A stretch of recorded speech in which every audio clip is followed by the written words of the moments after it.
to go live? I got too much. Hey, because you know I'm ready to dig in. I told him, I said he back there eating. Well, yeah, ain't that. Man, Pro Tim, you know me. I said he back there eating. Hey, Doc. Okay. Good evening. Good evening. I'd like to call the Charlotte City Council meeting into order and welcome everyone to the April 14th, 2025 Charlotte City Council business meeting for this evening. We are having a little bit of a change. For this evening, we will be hosting the full meeting in this room and space. And there's signs out there. If you've told someone to go downstairs, text them and say, come on upstairs to 267. Everybody knows what that word means for us. So thank you very much. We're going to begin our meeting with introductions. And I would like to ask if we could start with our city clerk. Stephanie Kelly, City Clerk. Anthony Fox, Interim City Attorney. James Mitchell, I'm still on the Makers High Five fraternity roll. Dante Anderson, Mayor Pro Tem, District 1. Vi Lyles, Mayor. Marcus Jones, City Manager. Malcolm Graham, District 2. Ed Driggs, District 7. Robert Gardner, 6. All right. Good evening, I'm Victoria Watlington, I represent you at large. Delta. Ooh, indeed. Okay. No, you have to stay here. No, I'm just joking. Go ahead. I wanted to recognize Mr. Bakari.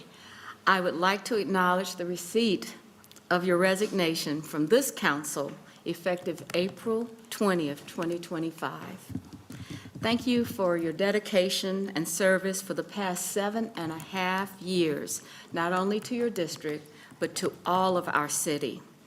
At this time, I want to yield to you the floor for any remarks that you would like to have or comments that you would like to have and to share with us. Well, thank you. You haven't yielded the floor many times to me in 7.5 years, but every time you did, it was magical. I was a lot longer-winded when I started this 7.5 years ago. Something has beaten it out of me, but we've been through a lot of very rough times, and we've been through a lot of really great victories and times together. So I'll just say it has been the honor of a lifetime. I will continue to do everything I can to support Charlotte and the city we all love, and support you all and everything that you're working on. And again, we leave the rules of procedure behind. Everyone focus in on these. And it's just, it's bittersweet. It's been a long time. We've done a lot. It's been rocky at times, but this has just been quite the experience of a lifetime. And I would just say the only thing I ask is that every year you select the right person to read the MECDEC proclamation, who will do it in the traditional Charlottean voice that I have tried to do every year for 7.5 years.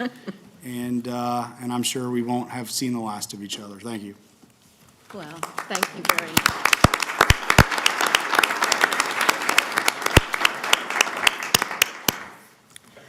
So now we'll go into our invocation. Maybe we can pray for Clerk as well. Ms. Watlington, we are recognized. Thank you, Madam Mayor. Oh, Heavenly Father, thank you for today, Lord.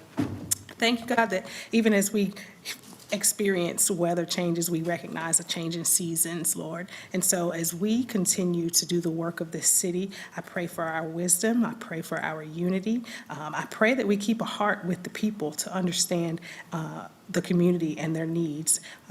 Lord, as Tarek goes, I just plead the blood of Jesus over him, God, and I ask that he continues to move forward, Lord, with the spirit of love, with the spirit of wisdom, Lord, and integrity, God, that he continues to represent this community in addition to all of his other responsibilities, Lord. But we ask that you protect him and his family in this new season, and that you give him grace and mercy, God, and that you allow him to walk well in his new position, God, because we know that when you are diligent in your craft, you stand among kings, God. And so we ask for courage for Tarek as he goes, and we pray his good success in Jesus' name. Amen. Amen. Amen. Thank you. That was really, really well done. Really. Before we consider our consent agenda, we have a few proclamations. Are we doing the pledge? Did we The pledge. Pledge. Oh, the pledge, where is, oh, there's the flag, sorry, upstairs. All right, yes, let us do pledge of our allegiance to, all right, is everybody ready? I pledge allegiance to the flag of the United States of America and to the republic for which it stands, one nation, under God, indivisible, with liberty and justice for all. Thank you, Ed, for the reminder. So we have a few proclamations that we'd like to have addressed. And so the first one, I'd like to ask Mr. Driggs to address this population, followed by, I guess, Me. Dante, our Mayor Pro Tem. Yes, Mr. Driggs. This is a proclamation for Autism Awareness Month. Whereas April is nationally recognized as Autism Awareness Month, a time to increase public awareness, promote acceptance, and ignite change in the way individuals with autism are perceived and supported. And whereas, according to the Centers for Disease Control and Prevention, approximately 1 in 36 children are diagnosed with autism spectrum disorder, ASD, affecting individuals of all backgrounds and communities across the nation, including Charlotte. And whereas, as individuals with autism contribute to the richness and diversity of our community and deserve equitable access to education, employment, healthcare, and opportunities for meaningful connection. And whereas early intervention, inclusive education, and community-based support can lead to significantly improved outcomes and quality of life for individuals on the autism spectrum and their families. And whereas Autism Awareness Month provides a valuable opportunity to celebrate the achievements and talents of people with autism, raise awareness of the challenges they face, and encourage policies and practices that promote acceptance and inclusion. And whereas the City of Charlotte is committed to creating a community where neurodivergent individuals are recognized, valued, and empowered to reach their fullest potential, and whereas residents, organizations, schools, and businesses are encouraged to take part in activities and conversations that foster greater understanding and stronger support for the autism community. Now, therefore, she, via Alexander Lyles, Mayor of Charlotte, does hereby proclaim April 2025 as Autism Awareness Month in Charlotte and commend its observance to all citizens. Thank you very much, Mr. Driggs. Do we have a representative here? Please come and accept this proclamation from the City Council. Ed?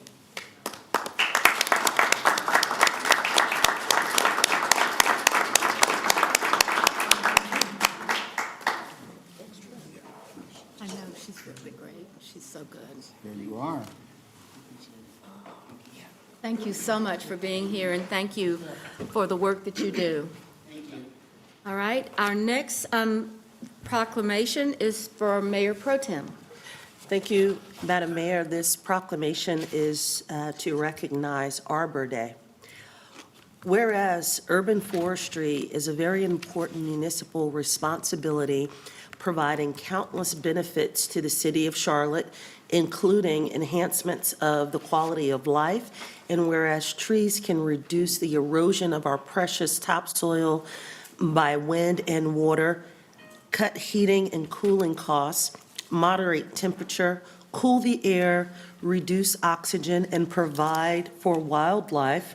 And whereas trees in our city increase property values, enhance the economic vitality of our business areas, and beautify our community. And whereas trees, wherever they are planted, are a source of joy and spiritual renewal. And whereas Charlotte has been recognized for the 45th consecutive year in 2024 as a Tree City USA by the National Arbor Day Foundation and desires to continue in its tree planting ways, now therefore she, by Alexander Lyles, Mayor of Charlotte, do hereby proclaim Friday, April 25th, 2025, as Arbor Day in Charlotte, and urge all citizens to support efforts to protect our trees and woodlands, support our city's urban forestry program and plant trees to gladden the hearts and promote the well-being of present and future generations. Witnessed by her hand and the seal of the City of Charlotte, signed by Mayor Lyles. Thank you very much. Do we have a representative from Tree Charlotte? There we are. Thank you. I'm with the city arborist group. Oh, okay, but don't you do all that work? Okay, thank you. Thank you very much. Thank you. So in addition to those recognitions, we have a number of people, I think, that work in our organization, and we get a lot of things done because of the people that do commit to being part of our community. So I want to recognize our city clerk's office for a moment here.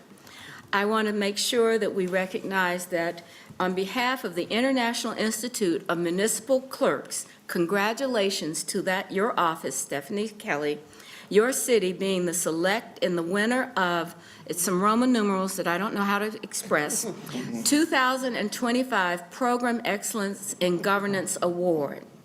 The reason that this award was brought to this place at this time is because of the passport processing facility operated by a city clerk's office and the work that they've done to get people their passports in a great, fast way. So we have to honor you and say thank you for what you've done for our government.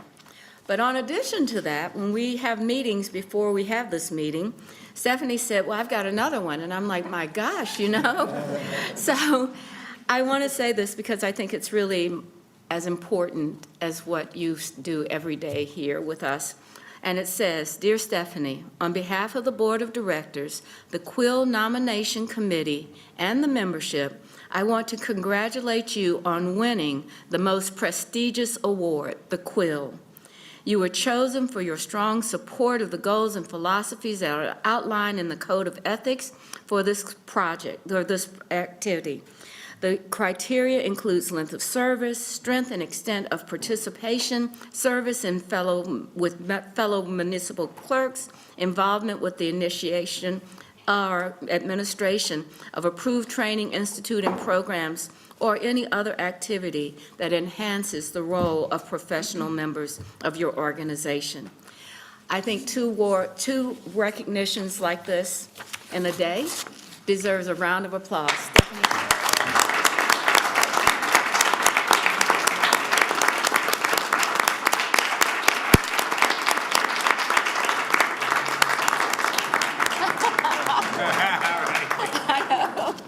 So Stephanie, I won't ask you how long you've been with us, but every day I expect has been either a tragedy or a magnificent opportunity. So thank you very much for your role and what you do here to help us be who we are. All right, so I believe that that's the end of our recognitions for today. We'll now move to our consent agenda. Are there, Ms.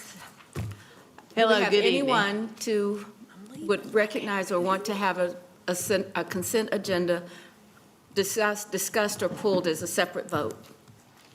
Not Ms. that I'm Marie? aware of, unless there's any for this time. Anyone? Okay, with that, oh my gosh. Okay, hurry up. Let's see. Mayor Pro Tem, would you give me a motion for? Yes, Madam Mayor, I move that we approve the consent agenda items 11 through 28 in one motion. All right. Second. We have a motion and a second. Any further discussion? Hearing none. All in favor of that motion, please raise your hands. Anyone opposed? Thank you. Thank you. Thank you. So I know that is really a real gift. So now I'd like to turn it over to the manager for an overview of our action review topics for tonight. Thank you, Mayor and members of council. We have one item for the action review tonight, and that's the Housing Trust Fund recommendations. I think a couple of weeks ago, the team provided you with a list of some of the projects that would come tonight with the background, and then last Thursday, the actual recommendations of the team.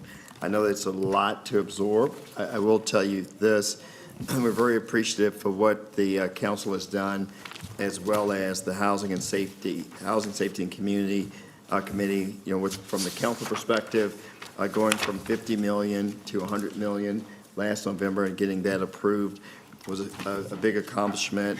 And what the committee was able to do to provide more guidance, a framework, thank you so much, around how the HCF dollars will be deployed differently was extremely important, and I believe that was also adopted at the end of last year. The good news is we have more policy clarity.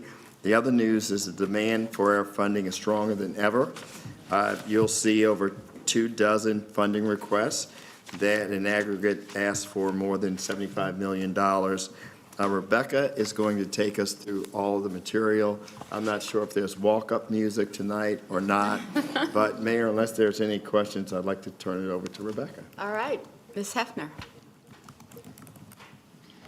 Good evening, everyone. Just for the record, my preferred walk-up song is "Can I Kick It?"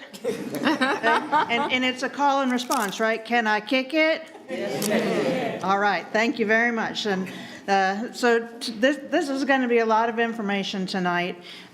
You have a historic housing trust fund bond, $100 million, and a historic ask of nearly $80 million across 20 investment proposals and additional 5 proposals for city-owned land. So as we get into it, I believe the presentation has been provided. I just want to remind you all that we also will follow up with what we refer to as the HTF booklet. So you'll get an additional communication from us that has 2 to 3 pages overview of every project that we discussed tonight. So tonight is really to give you an overview of the proposals that were received, as well as staff's recommendations. A couple of important things to note. Again, this is your first funding cycle following the expansion of the housing bond and the adoption of your affordable housing funding policy.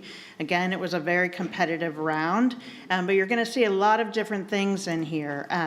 There's multifamily development, NOAA preservation, home ownership, TOD site acquisition, and city-owned land for affordable housing. This is a great representation of all of the different strategies that you have put in place to be successful in affordable housing here in Charlotte. So the bottom line is you're going to hear from us, staff. We recommend 13 Housing Trust Fund proposals. We'll go through each of them tonight, in addition to proposals for the use of city-owned land for affordable housing.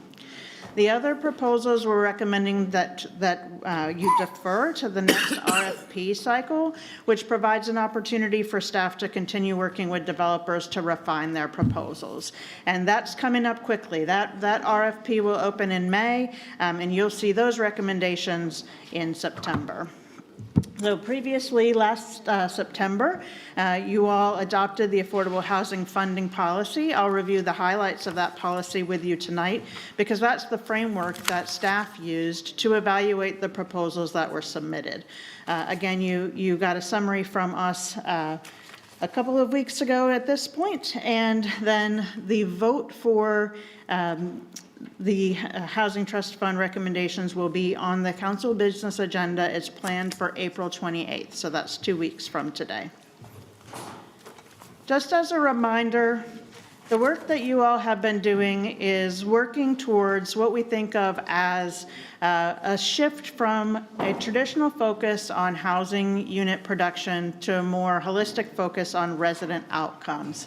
So you have been very strategic in the way that you've designed your policy and your strategies and the tools that we've developed to work towards housing, not just to put units on the ground, but to help promote economic mobility, neighborhood affordability, and residential stability in our community. And what I would add to this housing story is that now we're working very closely also with the team that's working on the mobility plan. And we're really integrating housing into your 3-legged stool: housing, jobs, and mobility. And housing alone won't achieve these more holistic outcomes, but when you think about how it is then integrated with jobs, workforce development, transit, mobility, that's where the magic happens. I want to talk a little bit tonight about the whole $100 million housing bond and the ways that we're working to activate on that for you. Because while we have a lot of information to share tonight, it is only a portion of the total of the housing bond. So in your housing policy adopted last September, you established these allocation categories. So rental housing production at $35 million. The way we activate on that is what we're doing here tonight. So the Housing Trust Fund RFP. Your first round of recommendations, those are tonight. You'll vote on those on the 28th. And then right on the heels of that, the second round opens in May, and you'll see those recommendations in September. We'll continue to have rounds as long as you continue to have funding left in the Housing Trust Fund. Typically, in a 2-year bond cycle, we have 3 rounds. Home ownership, this is one of the categories that you really asked us to lean into. So your allocation goal here is $25 million. There are several different ways to activate on home ownership. You'll see some proposals tonight that came in through the Housing Trust Fund RFP. But we also have new guidelines for your House Charlotte down payment assistance program that are rolling out right now, and the Acquisition Rehab Resale Revolving Loan Fund, which is also active right now. So the next time we come back to you, you'll start to see some of those dollars start to draw down as we deploy them in those programs. Rental housing preservation and anti-displacement is the next category. You allocated $14 million to that. Now, because of the nature of the market acquisition for NOAAs, that is actually a rolling RFP. So it doesn't open and close at specific dates the way that the Housing Trust Fund RFP does. And you may recall back in February, you've already approved one rental housing preservation. The Sharon Point community was approved in February. And then you have 2 applications that have come in since then, and we'll be talking about them tonight. And then those are the 3 categories that you'll actually see recommendations out of the Housing Trust Fund tonight. This round, there were no applications. There was not an application for supportive housing and shelter, though we know several partners who are working on those, so we expect to see them in the next round. Your housing rehab and emergency repair, these are programmatic dollars, so they will be flowing out, not through a big RFP like this, but actually an RFP to partners who will do that work for the city. The Innovation Pilot Fund, we talked about this in Housing Safety and Community Committee last week. Warren gave a presentation on some of the things that are already going on and got some great feedback from committee about how you would like to see us activate and cultivate and bring forward opportunities for innovation. There is one site acquisition development up for discussion tonight, but you still have a little bit of money left in your TOD fee and lieu bucket. So we are going to recommend a site acquisition development, but it's not going to draw down out of this $5 million bucket. And then there's some funding that's been set aside for administration and evaluation. The team has done a great job of establishing those partnerships. And again, we talked in committee last week about the plans for the evaluation of your housing investments going forward. Again, all of this work, including the way that we've evaluated the proposals, is based on your funding policy, which includes these 3 goals: economic mobility, neighborhood affordability, and residential stability. In the policy, you established 5 investment priorities: priority populations, location priorities, resident services, partnerships and leverage, and innovation. And so, again, we used this policy as a framework for how to evaluate the proposals that came in. We saw a lot of good work done by our development partners to really articulate and also demonstrate how they are working hard to meet your investment priorities. Was particularly pleased with the proposals that came in with strong resident services as we think about this more holistic approach. And we've had a lot of conversations about how we can support people in that economic mobility journey, which often is, those pairings of resident services. I will say, you're not going to see a lot of innovation in this round. Innovation is something that's going to take a little bit longer to cultivate. And again, if you think about the development proposals, when you adopted your policy last fall, these proposals had already been in the works for a year, 2 years. So our partners have done a lot to really work through how they can add to and augment their proposals, mostly on the first 4, and then we'll be working with them to bring you some more innovation-related ideas as the bond cycle proceeds.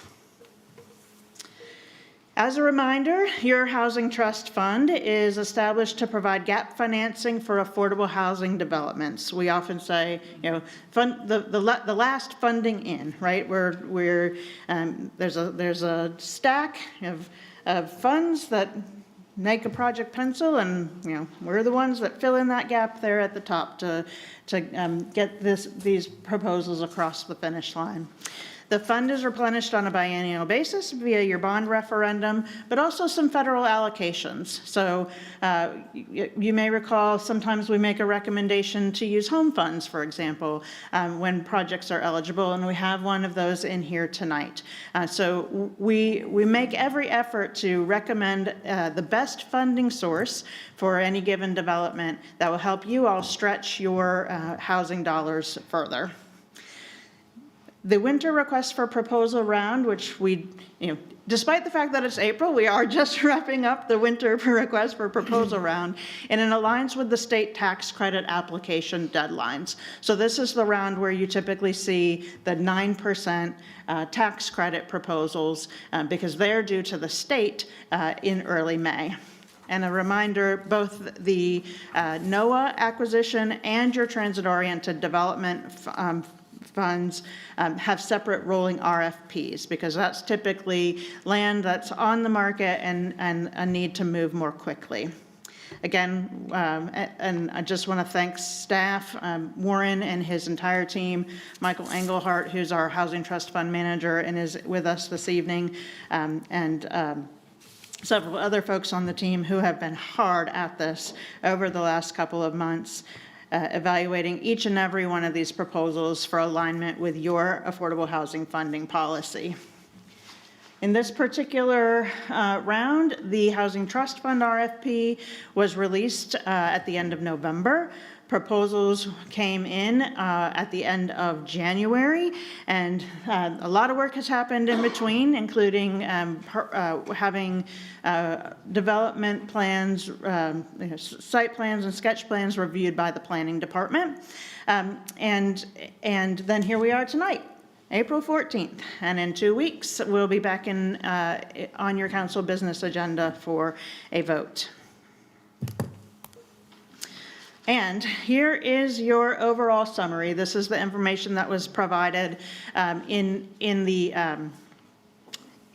council memo a couple of weeks ago. It's an illustration of the categories in which we did receive proposals. So again, this isn't every category. And the council allocation, the commitment to date. Again, the $5.1 million in NOAA funds was committed by council on February 10th. And then again, the number of proposals received and the funding requested. So again, this was a significant amount of funding requested in both the rental housing production and the rental housing preservation categories. The amount of funding requested exceeds the funding available. Okay. So that's all of the preface. The next section here, I will walk you through the proposals that staff are recommending to you this evening. So rental production, again, and in this section, I'll say, I try to come up here and not read from my notes, but 25 proposals, y'all. I just want to make sure I'm talking about the right development on the right slide. So a little bit of grace I would ask for just tonight as I glance down at my notes. So rental production, this is new multifamily that can include mixed use and mixed income developments. But this category also includes accessory dwelling units and missing middle production. You received 13 proposals in this category, totaling over $61 million in investment requests, all of them for multifamily affordable housing. Today, staff are recommending 6 developments for investment, which together will create nearly 700 new affordable units, 168 of which would be for seniors. One of the developments that we'll talk about in a minute is located in the ETJ and is actually eligible for funding with your federal home dollars.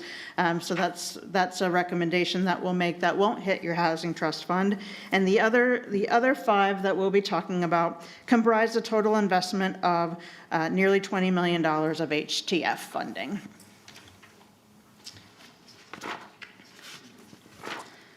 The first development that we're sharing with you tonight as a staff recommendation is Baker Crossing. So Baker Crossing is a 58-unit family 9% tax credit proposal. So this again is one of the developments that is also applying for 9% tax credits that will be done to the state in May. So a number of things that are really exciting about this particular development. This is transit-oriented development. So off of North Tryon, just outside the Hidden Valley community, there's a map in front of you for anyone who needs orienting. And this is located within the just outside the I-85 Sugar Creek corridor of opportunity. So it's right there along the blue line. It's less than a quarter mile from the Tom Hunter station. And it's also along the Route 11 bus line. There's a bus stop directly adjacent. So we had a number of transit-oriented development proposals in this round, and we had a staff session to talk through the proposals with the mobility team and Danielle around workforce development and talking about sustainability. And this is one of those TOD opportunities that's just a great opportunity right now as we think about the potential for the mobility investment and the sales tax. This is along the blue line. Sometimes we think, well, we missed an opportunity here. There is still opportunity along the blue line. This is on a 1.6 acre site. Think about it. This is a small parcel, but they've figured it out. They've proposed 58 units. It's a low overall investment request and a 99-year affordability period. Some of the things that are really great about this proposal, they have, if you see the percent at greater than 2 bedroom, 14%. So they're proposing 8 units that are 3 bedroom and 32 units that are 2 bedroom. So this is great. Along the transit line, it's often more difficult to get some of these units that have more bedrooms. Again, this is contingent on a 9% award. So just as a reminder, if you do approve this development for investment, then it will move forward into the application for tax credits from the state. If it's awarded, it will move forward, and if it's not awarded from the state, then that money returns to your housing trust fund. I will say in this one, we think there's an opportunity to strengthen the resident services proposal. This is more of a standard resident services that we've seen in the past. They've proposed for property management to facilitate services with local providers. And we can continue to work with them to try to connect them to those local providers and strengthen that component. But we really looking at the project with the current focus that you all have on mobility and this location and the very efficient investment, staff recommends this one to you all. All right. The next one is the Barton South. So you may recognize this name because you have funded this development previously. So this is 140 units of affordable housing, again, in a transit-oriented development district along the Blue Line. So this is one of the projects that was awarded funding right as the pandemic hit. And many of those awards, you may recall, experienced budget overruns due to rising interest rates and increased construction costs. And what the Barton South did at that time, instead of trying to push forward with, so you awarded them $3 million in funding, and instead of trying to push forward with the development that they had proposed, which was no longer economically feasible, they used the HTF funding to acquire the land, which then bought them a little bit of time to revamp the development proposal. And now it is back in front of you all for that full funding. So they didn't ask for additional funding when that was available through the Housing Trust Fund. And even with the previous city funding, this is still a reasonable all-in investment. And again, this is located along the Blue Line extension. It's situated between the Tyvola and Archdale stations. One of the things you'll notice here on the location summary is this neighborhood change score is high. Remember, each of these component scores is out of 10. This is a reflection of all the construction that's taking place along the light rail, especially back there adjacent to Tyvola Road. It's part of my commute between home and dropping my son off at school every day. And I tell you, every single day there's something new there, townhomes, apartments. But this site is also within a half a mile of 2 grocery stores. And this one, again, you'll hear some of the same refrain.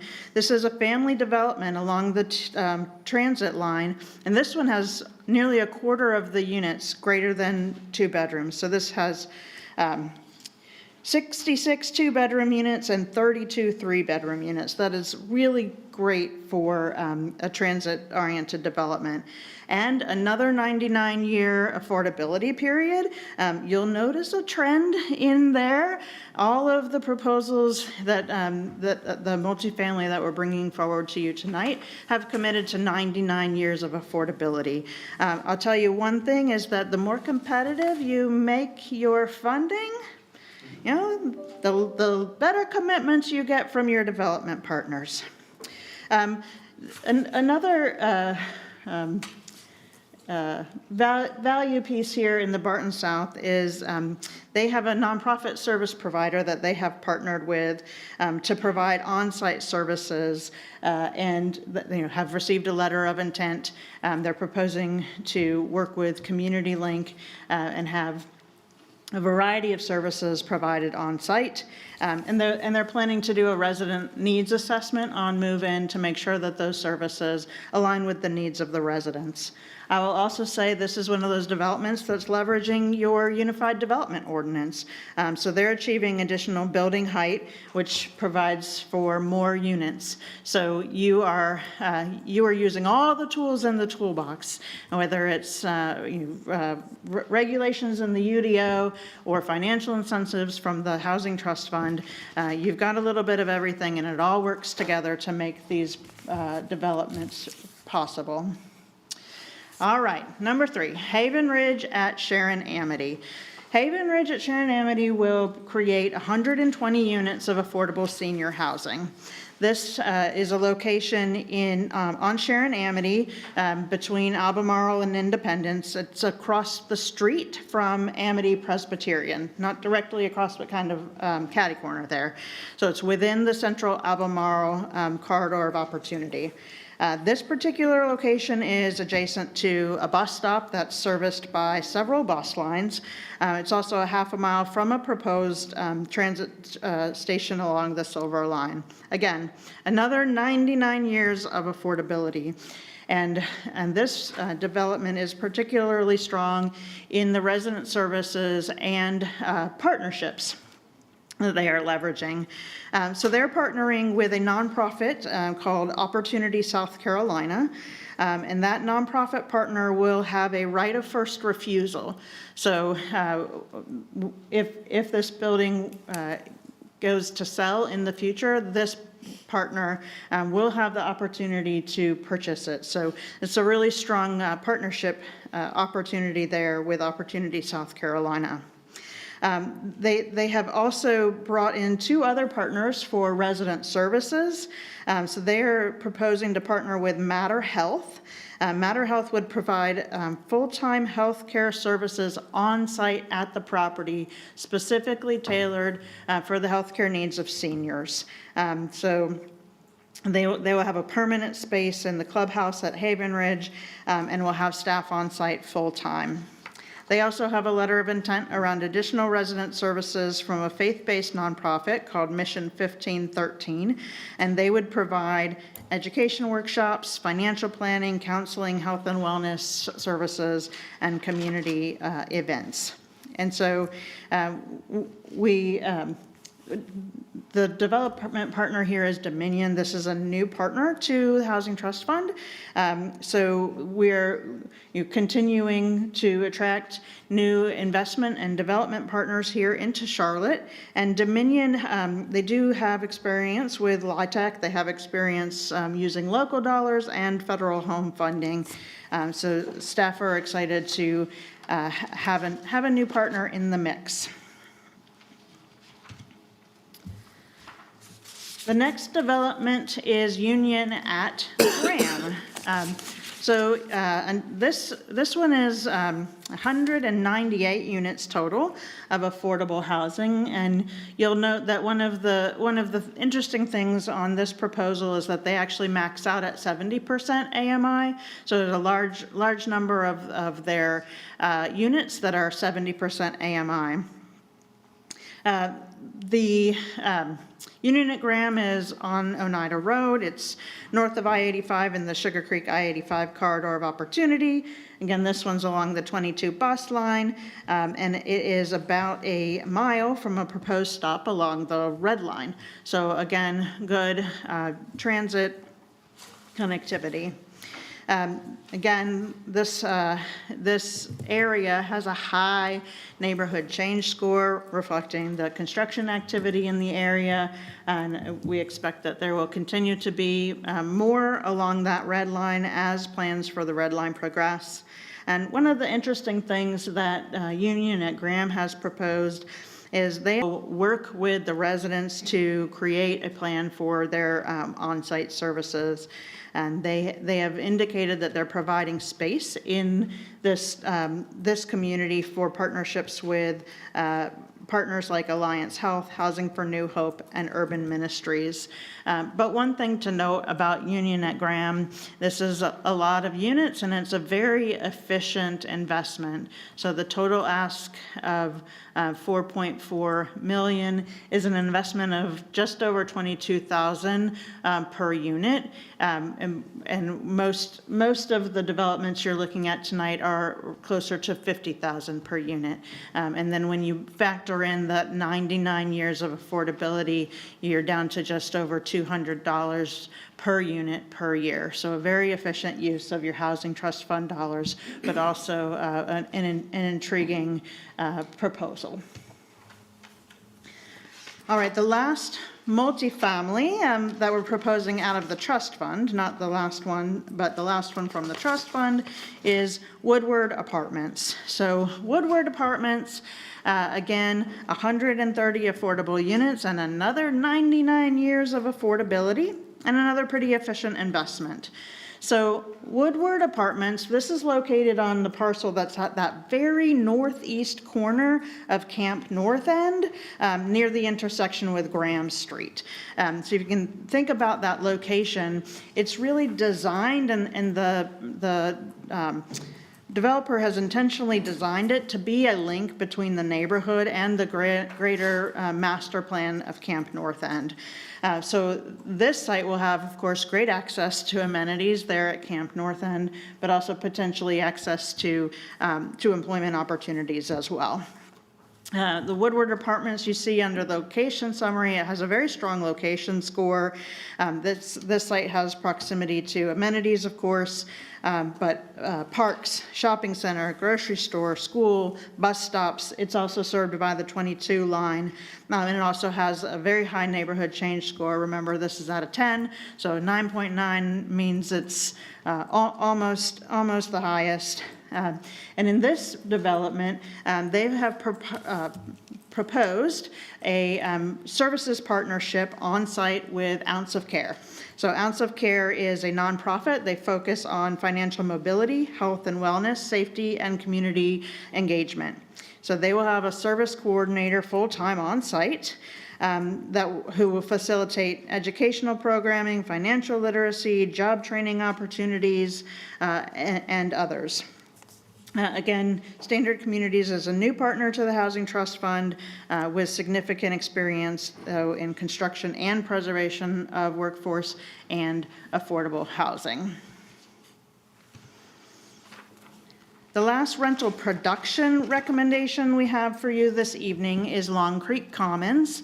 So Long Creek Commons is 48 units of affordable senior housing. As I mentioned earlier, this is the developments that's located in the ETJ. So it's off of Beatty's Ford Road, just north of Mount Holly, Huntersville. So right there. So this is eligible for home funding. So their funding request is $800,000, which you have available in your home fund balance. And so we recommend that you utilize those funds to invest in Long Creek Commons. If you think about that location, so Long Creek Commons, it's not near public transportation. I mean, you don't have a bus line, you're not near the rail line. But this is within the adopted microtransit zone. So it's an example of what will be in the future a new way for our residents to get around in the city. It also has, of course, good access to shopping center, grocery store, and pharmacy. It has a very strong location score, especially the diversity score, which is notable in comparison to some of the other developments. This is in a location with a fairly high median household income, and also a pretty strong change score. There is a lot of construction activity in the area, and it's one of the locations where the current rental costs are already higher than the county average. This development, again, though, we would say has an opportunity to strengthen resident services. Again, this is a proposal where they have offered coordinated services through the property management company, but they did outline what some of those might be. So budget counseling, health screenings, safety speakers, and social events. And again, this is the other development within the range of proposals that is a 9% tax credit. So again, this is if you approve this development for your home funding, it would then go into the application for tax credit funding in May. And I should note, actually, that's also the case for the others that are 4% tax credits. The 9% we've called out specifically because they tend to be so competitive, and at least in the past, the 4% have been awarded because there's much more of that capacity. All right, so typically we recommend a series of developments, and then we recommend that the balance of the proposals are deferred to the next Housing Trust Fund round. We we developed a new category for you tonight because we have one really intriguing proposal that needs some further evaluation. And that is the Brooklyn Village multifamily proposal. So the proposal is a request for $13.5 million. So this is the largest ask in Housing Trust Fund history. And if you were to move forward with the other recommendations, this development on its own would then essentially exhaust the balance of council's rental production allocation goal. But we really recognize this is a significant site. The Brooklyn Village proposal is part of the Brooklyn Village Redevelopment Master Plan. There are multiple public partnerships at play. So the city, Mecklenburg County, a significant proposed investment of vouchers from Invocation. As it's designed, there are a couple of challenges outstanding with the project financials. And so our recommendation to you tonight is if you want to continue evaluation of the Brooklyn Village proposal, defer for now.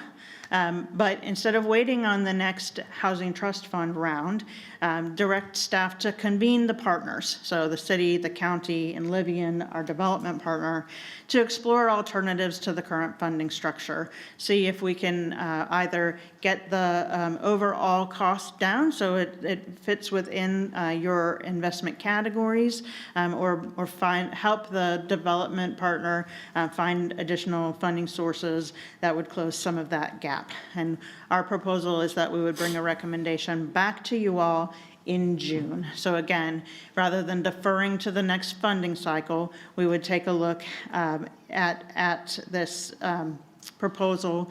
Because there are so many partners at the table, we think we can get a better outcome for you all on this development if we're all sitting down and working together.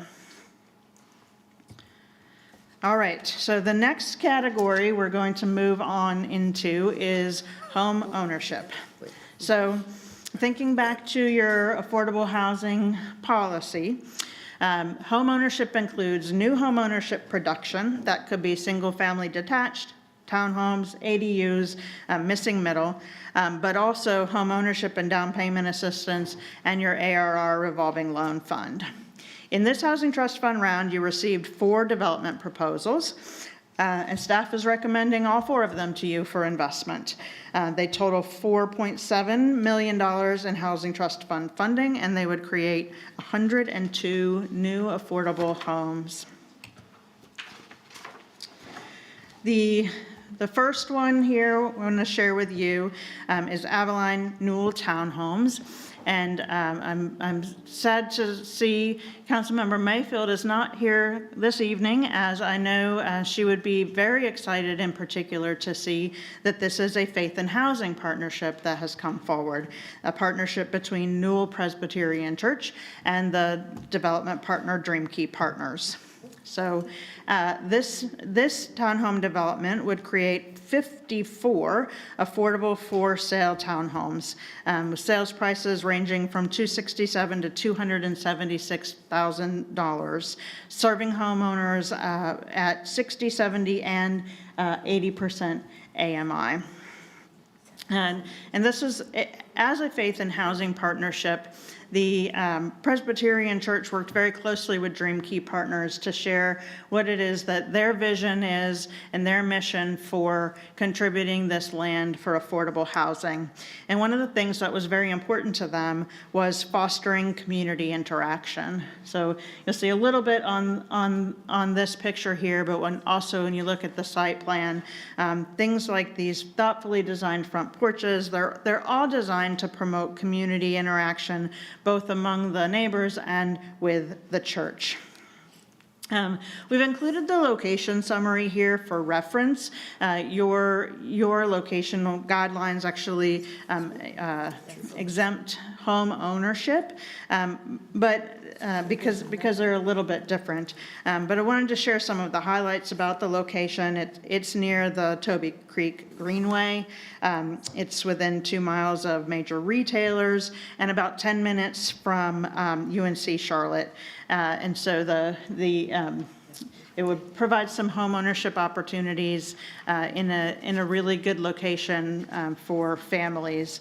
And again, with 54 new units, it's a really exciting opportunity. I don't know if y'all have been keeping track of how hard it is to buy a house right now, and that has been for the last couple of years, and the pressure just keeps building as home sales prices increase, and we haven't seen a lot of relief on interest rates, and so this is a great opportunity to get some new homes, affordable homes on the ground for families.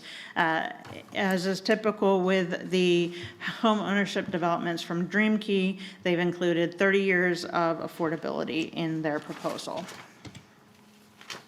The next 3 slides, the next 3 developments that you'll see are home ownership developments proposed by Habitat for Humanity. And so you've seen some of these before. It's the Habitat's home ownership model. It's a little bit different. They require 15 years of affordability. That's for the specific resale restriction. And it requires any subsequent buyer to be within that 80% AMI. But the effective period of their restrictions is 45 years because past that 15, they include a right of first refusal and a provision that the unit may not be used as a rental. So that will be the same for all 3 of the next home ownership developments that you see. So Caria Pond Townhomes is the first one. This is a mixed income home ownership development. It's located near the intersection of Hickory Grove and Sharon Amity Roads. And this development includes 32 affordable townhomes that would serve households you'll see here at 50 to 80% AMI, and 41 market rate townhomes. So a true mixed income community.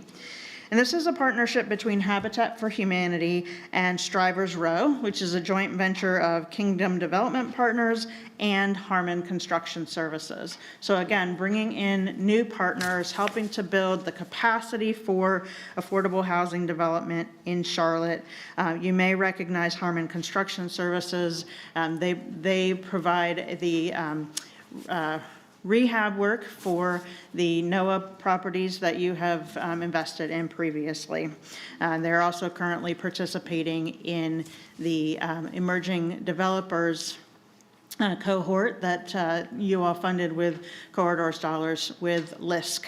So a really great partnership is being built here at Caria Pond. This is actually a 9-acre site. So again, the opportunity to do more things and have a true mixed income community. All right, the next 2 development proposals, again, still Habitat. They're smaller, more of the infill sites, similar to what you saw from Habitat in the last round of the Housing Trust Fund. This one is Frew Road Townhomes, and this is located near Craighead Road and North Tryon Street, just a small infill site. And this project would consist of 2 buildings, so it would contain 8 units. And 7 of them for affordable home ownership for households between 50 and 70% AMI, and 1 that is proposed to be market rate. So again, these are for sale townhomes, 3 bedrooms, 2.5 baths, and this particular development is laid out where the two different buildings would be separated by a parking lot. So they've done a lot of work with their team and with the planning department to really maximize the use of this infill site. And the last home ownership proposal we'll talk about tonight is Tom Hunter Townhomes. And this is, again, a smaller infill site. They're proposing 10 units, 6 single-family detached homes, and then 2 buildings that are duplexes. This will have 9 affordable homes, serving households between 50 and 80% area median income and 1 market rate. You can see the design here just on the screen that they would have, because they're a mix of single family and duplexes, units that range from 1,200 to 1,500 square feet. And they have proposed sidewalks and a preserved tree buffer along the side of the property. Again, doing the hard work to make the most of what can sometimes be these tricky infill sites. All right, if I can just take a deep breath here, we're making our way through. So that's home ownership. All right, the next investment category we're going to talk through is rental preservation. So rental preservation, in your policy, this is referred to as rental housing preservation and anti-displacement. So this investment category includes your NOAA acquisition and rehabilitation, but also small landlord investments and potentially multifamily rehabilitation and redevelopment. You did approve the Sharon Point community, an investment in February for $5.1 million. And so the balance in this investment category is $8.9 million. And you've received 2 proposals for this category. Both of them are for NOAA acquisition and rehabilitation. And the challenge that you face on this one is that if both of those developments were awarded funding, they would exceed the allocation goal for rental housing preservation by $1.5 million.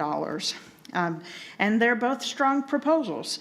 So today we're going to share the information with you on both of them, and wanted to get your feedback before we move forward with a final recommendation around rental preservation.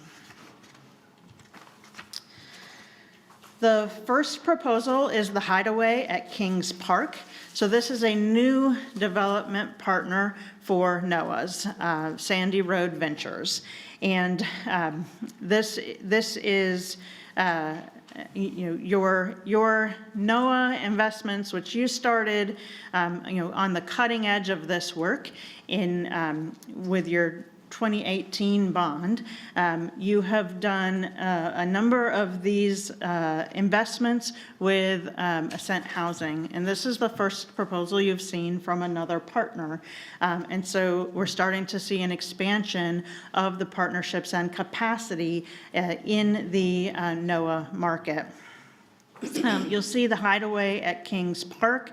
This is a kind of lower density apartment community, 110 units. It's on Kings Park Drive, but just off of West Boulevard, tucked behind there, kind of Dr.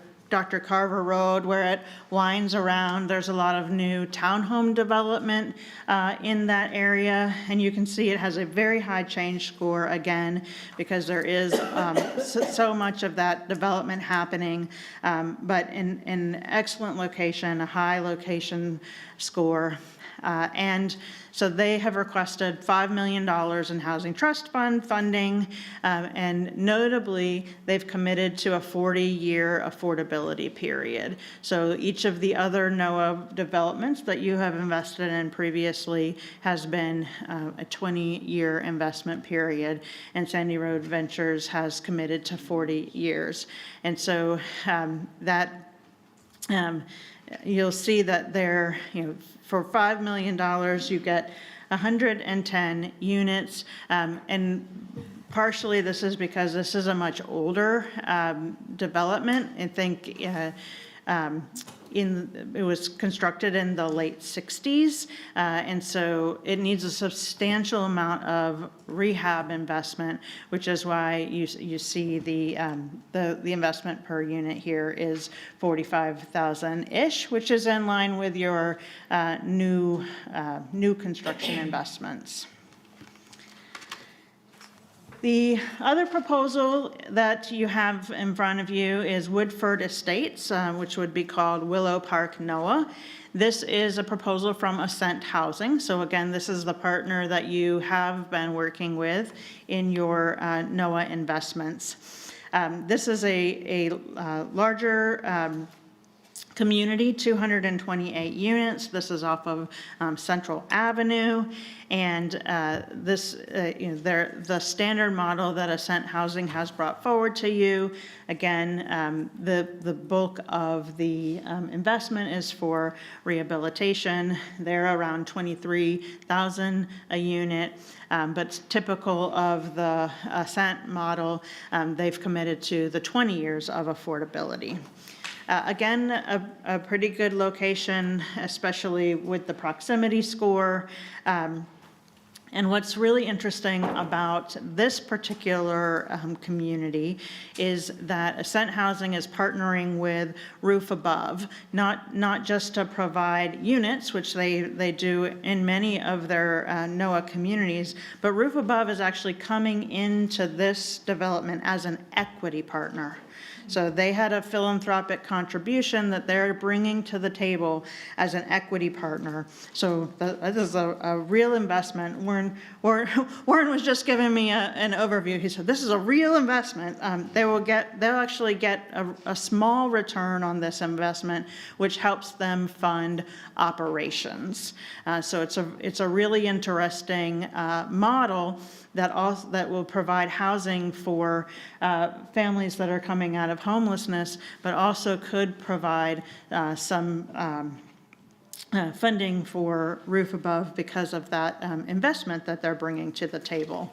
One thing I wanted to note here, they do have a $2.5 million ask in their financial stack, a request out to Mecklenburg County.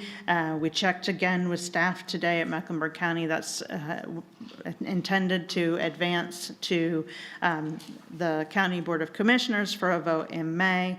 So if you wanted to advance this development, again, it would be contingent. You've done this before with the NOAAs that are partnerships between the city and the county. And I'll note that both the Hideaway Park and Hideaway at Kings Park and Woodford Estate. Can you see why I might start to stumble over all of these developments at some point? Both of them have also applied for the rental subsidy that comes with the NOAA subsidy program. Okay. Next up, TOD land acquisition. Again, your housing bond programming includes $5 million for land or site acquisition within current and planned transit areas. The good thing is you still have $1.5 million balance in fee and lieu payments that were made actually, I guess, almost 2 years ago now.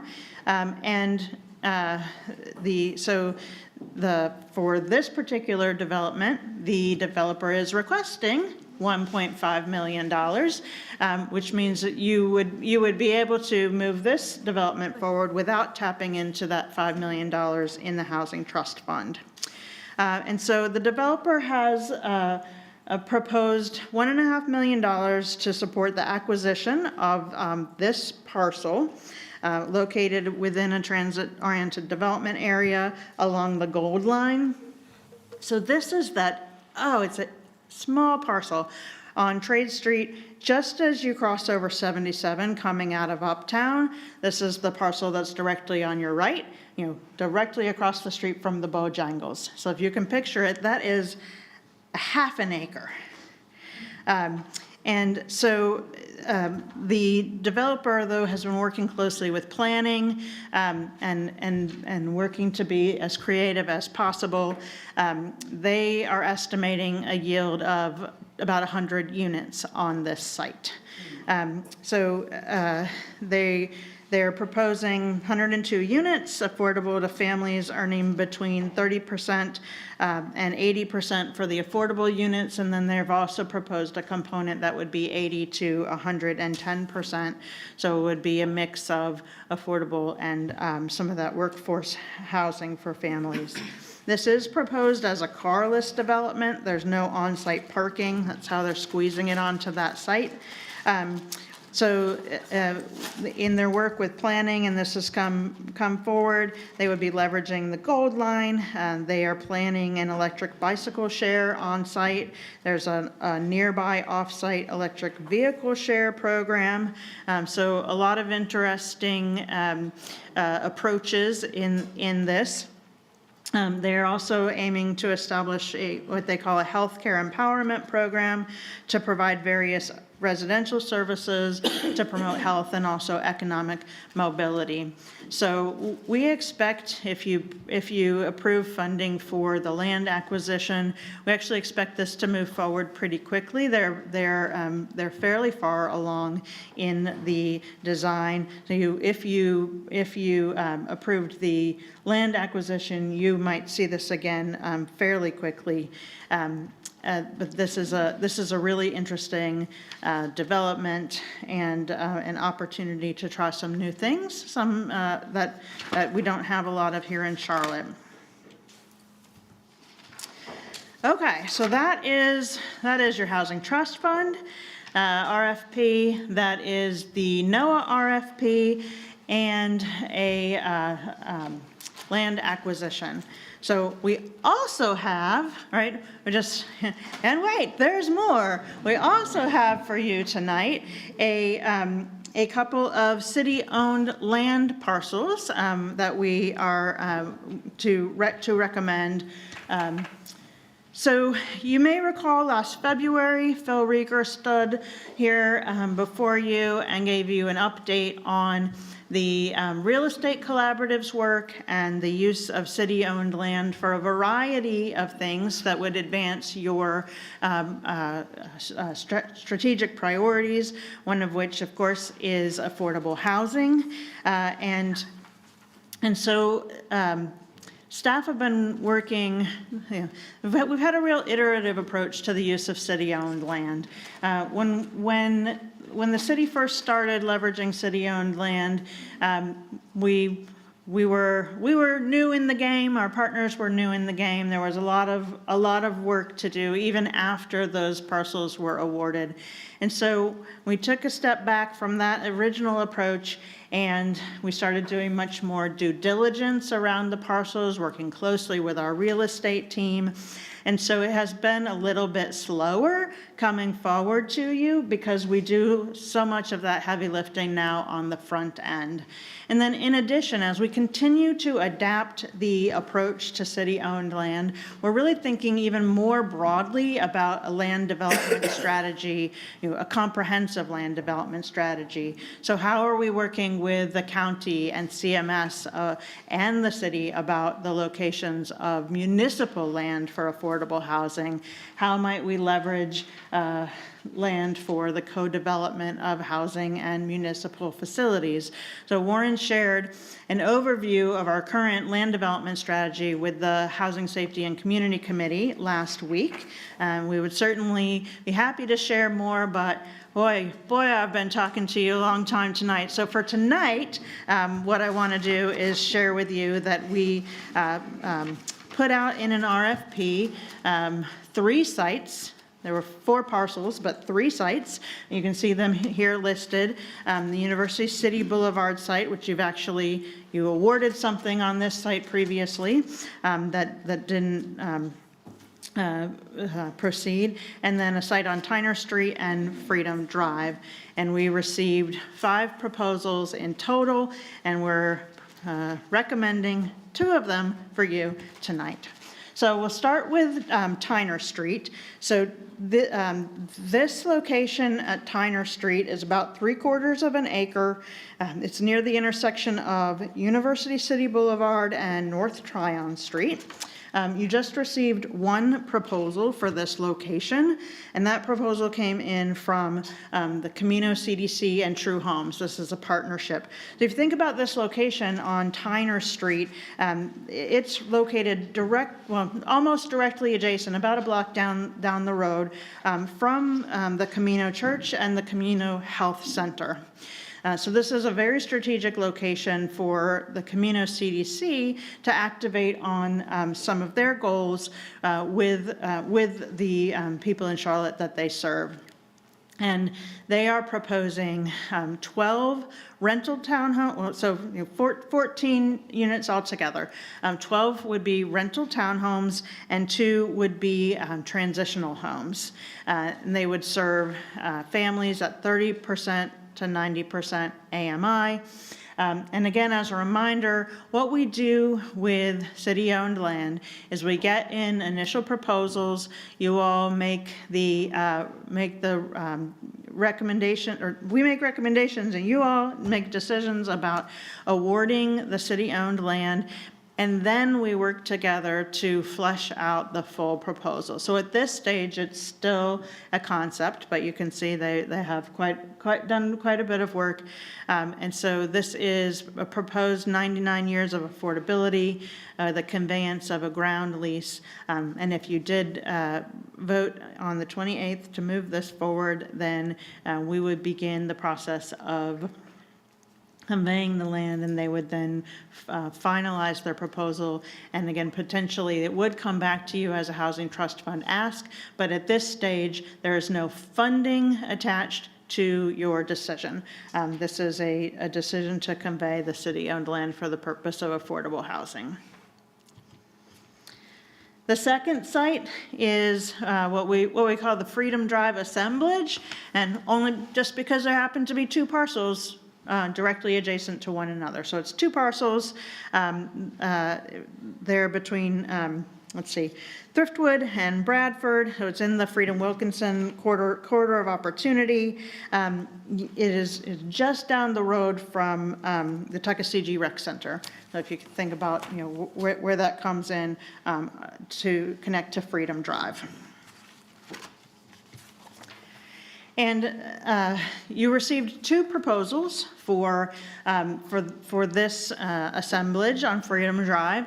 And the proposal that we're recommending to you this evening came in from True Homes and Prosperity Alliance. So again, another partnership that would bring 12 townhomes. These townhomes, though, would be for sale townhomes. And so when we do for sale, instead of a ground lease, the city would convey the land in fee simple. They are proposing affordability period of 20 years and 60 to 80% AMI. And one of the interesting things that, because of the partnerships that are here, there's also True Homes is a partner on the other city-owned land opportunity.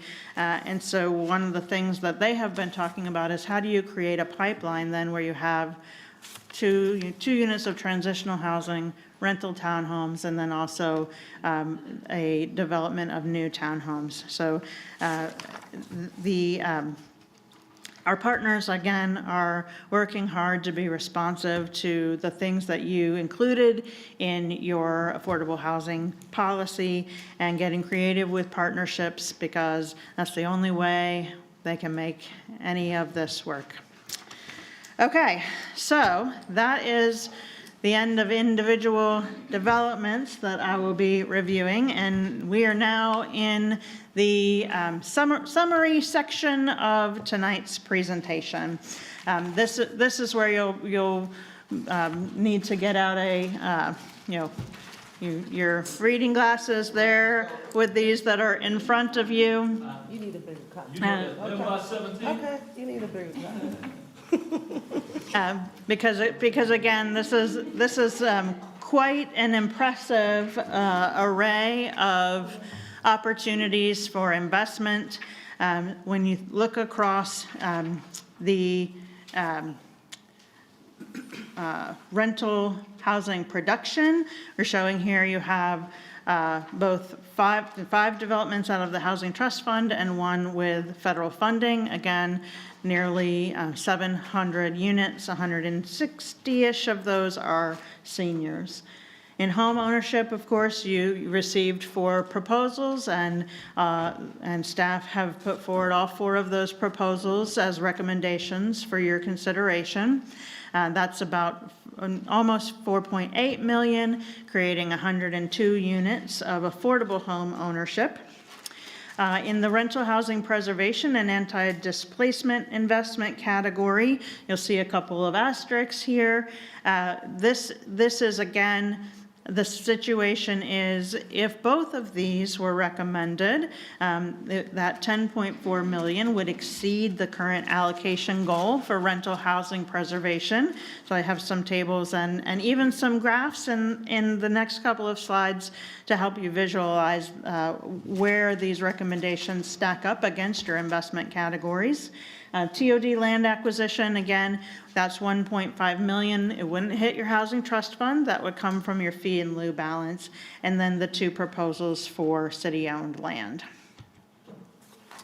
When you look across this whole range of recommended developments, and on this particular slide, I will note I have included both of the NOAAs.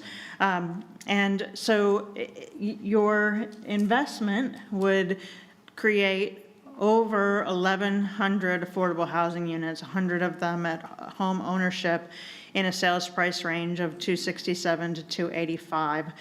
So you can see on this slide at the various levels of area median income what the rent ranges would be. The range that's shown here is a range from the rent for an efficiency to the rent for a 3-bedroom. So this is an opportunity an investment opportunity that creates a lot of opportunity for households and families in Charlotte to live here affordably. And then the summary here of the deferred developments. These, we haven't gone over each of these in detail tonight, but they are included in your Housing Trust Fund booklet, so you'll have an opportunity to see, again, the full detail on each of these. And we're careful about making these recommendations and framing this up as a deferral. These developments, we think with some additional work in partnership with staff and the developers, that we can bring back something to you in a future Housing Trust Fund round. So note here the asterisk we've put by Brooklyn Village. Again, this one we're recommending, if you'd like to pursue this large ask, we're recommending further evaluation. And then there are 5 other developments that are recommended for deferral. And along with the city-owned land parcel at University City Boulevard, we did receive an application for that parcel. And at this time, there's a lot of challenges with that parcel, and at this time we propose to defer that parcel to continue to work with the developers. You did approve a recommendation previously. It was for a 9% tax credit development, and it didn't score on the site score for the Housing Finance Agency, so that didn't move forward. So here we are again, and we think this parcel will probably need to take a little bit of a different approach. So I talked about how we're iterating on how we really activate on city-owned land, and this one I think will need to be a little bit more directive in what some of the opportunities are there. But again, particularly in the rental housing production, for staff recommendations in the very first round with your new policy, we've been we've been on the conservative side in terms of what we recommend. There are a lot of good developments that are in this deferral list. And we wanted to err on the side of reserving some of your capacity in that rental housing production for future rounds.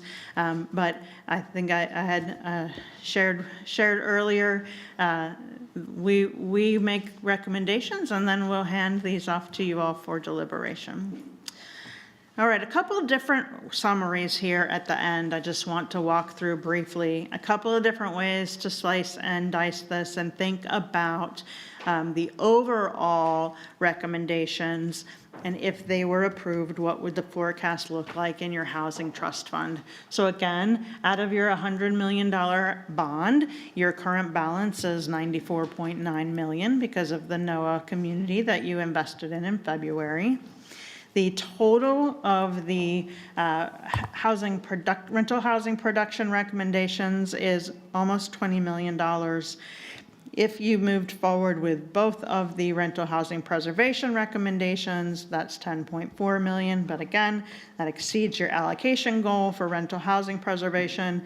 And the homeownership development recommendations are around $4.7.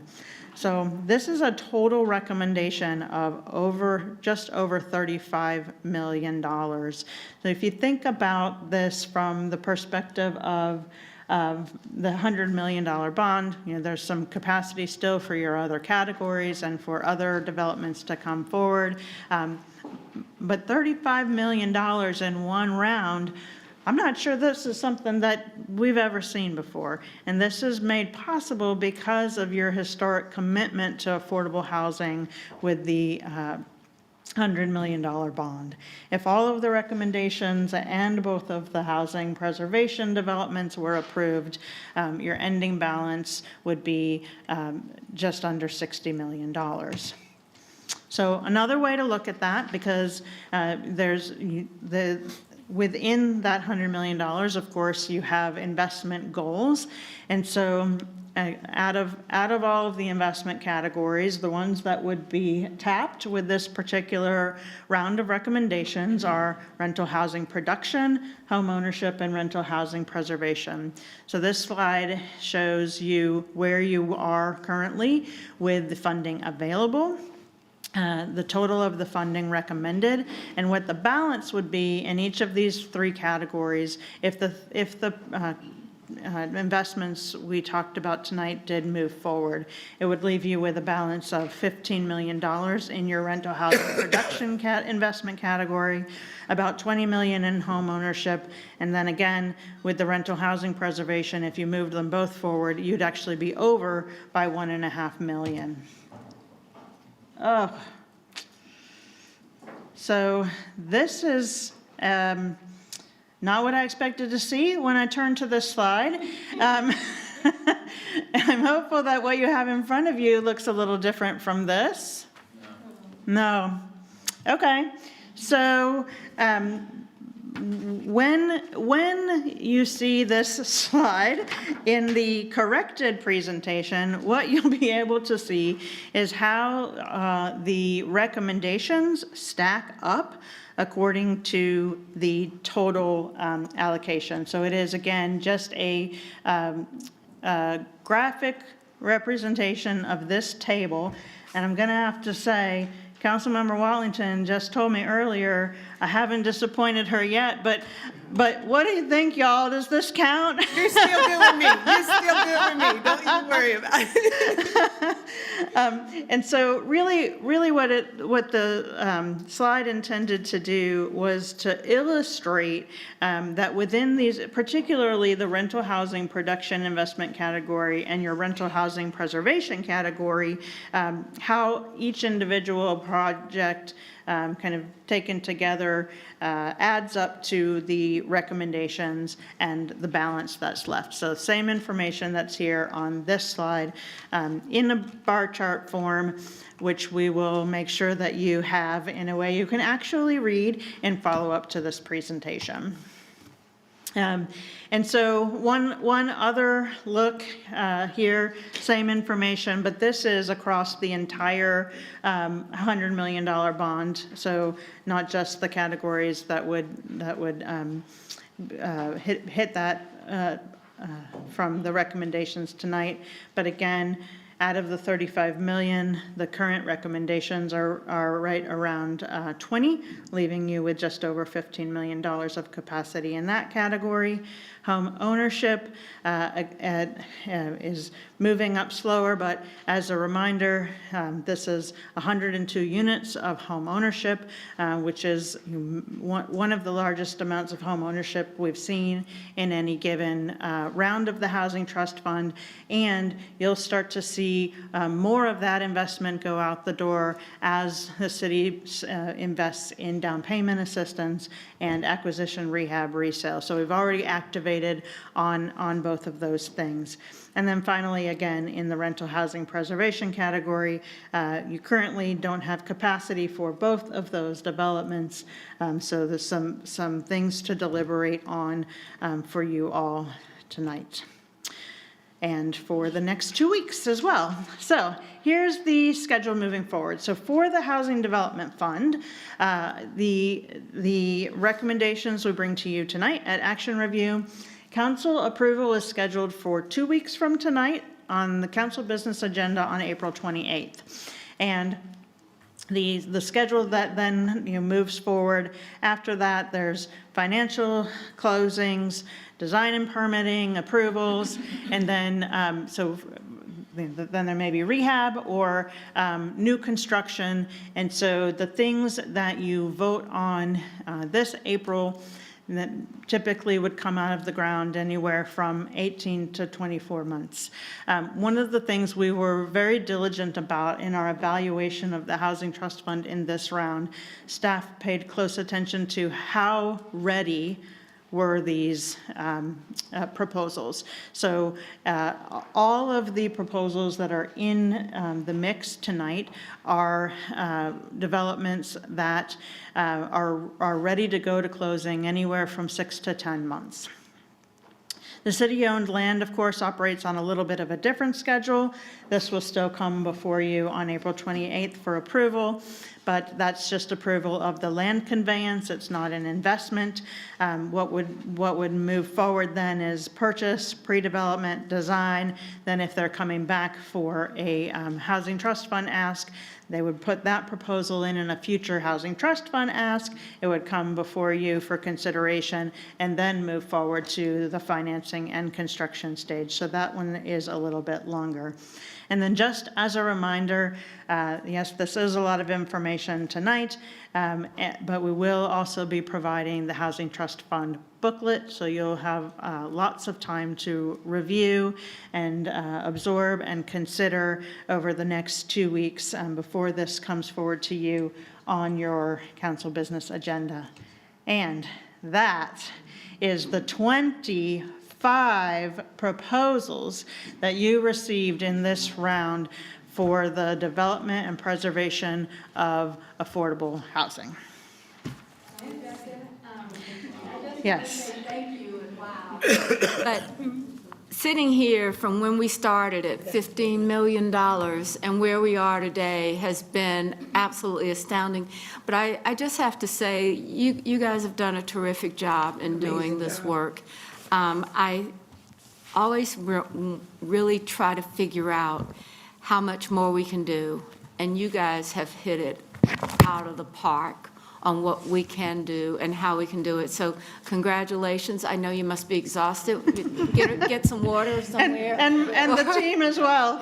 And no, it is a teamwork. And I think also the council members that have supported this effort, Ms. Mayfield and as well as Ms. Watlington, being able to hear from all of us. Think about this where we were in Asheville talking about how do we do this, and here we have, I think, a process like none other. And so I want to say thank you for the work that you've done, the challenges that you've completed for us, and in a way. So I'm now going to recognize Ms. Watlington. Thank you, Madam Mayor. I would just echo the statements that she just made in regards to the incredible work that you all do. You continue day in and day out to to show up and lead the way, not only for our city, but for the nation. So thank you for the work that you do. I'm very excited to see the volume. This is what we wanted, exactly like we said. So I'm excited to see the interest and the mix of projects that we have here, and also some new players at the table as well. I like that with this holistic approach around outcomes for our residents, we're starting to see folks get more creative with what they're bringing to the table and their offerings, because it's not just about the housing on the ground, right? It's about how are we elevating people through the economic mobility ladder. So I'm excited to see that. To that end, I'm particularly interested in if there are any thoughts at this point, given what we've learned today in regards to how to increase the home ownership projects. Sure. So one thing I will say, and you have a couple of your home ownership partners here in the room, is that you're going to see more of these in the next round. But then also, when you think about the way that the home ownership component was programmed, because it does also include down payment assistance, that moves out the door programmatically. And really, for home ownership to work right now, we need every strategy. We need our partners that are doing new construction of affordable homes, and we need to continue to provide home ownership and down payment assistance, and then also for the acquisition, rehab, resale. And so we'll have some conversation with our partners. We'll continue to talk as staff and check back in with you all about ways to accelerate those opportunities for you, and see if we can bring back even more opportunity in the next round. But also, as we roll out the new House Charlotte program guidelines, which I believe they've gone out just in April. Yep, so we've had a soft launch of the new program guidelines. They're really designed to make homeownership more accessible, and increasing the program limits and encouraging folks to match funding from other sources.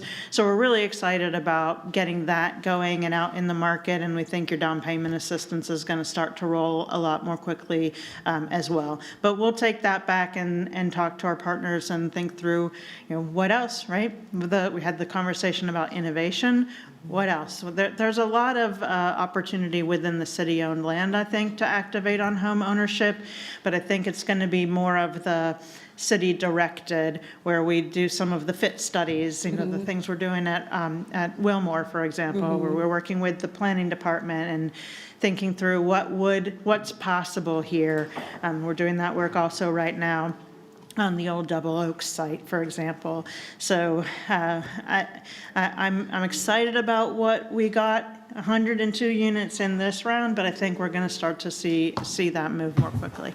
Perfect. And just a couple quick questions on homeownership before I move on to other topics. Can you help me understand what's driving the years of affordability on home ownership? How are we to interpret those numbers? Can you ask that one more time? When we see on home ownership projects, years of affordability, how is that tied into the sale? Okay, so it works with the deed restriction, just the same way that we ensure affordability in actually all of our investments.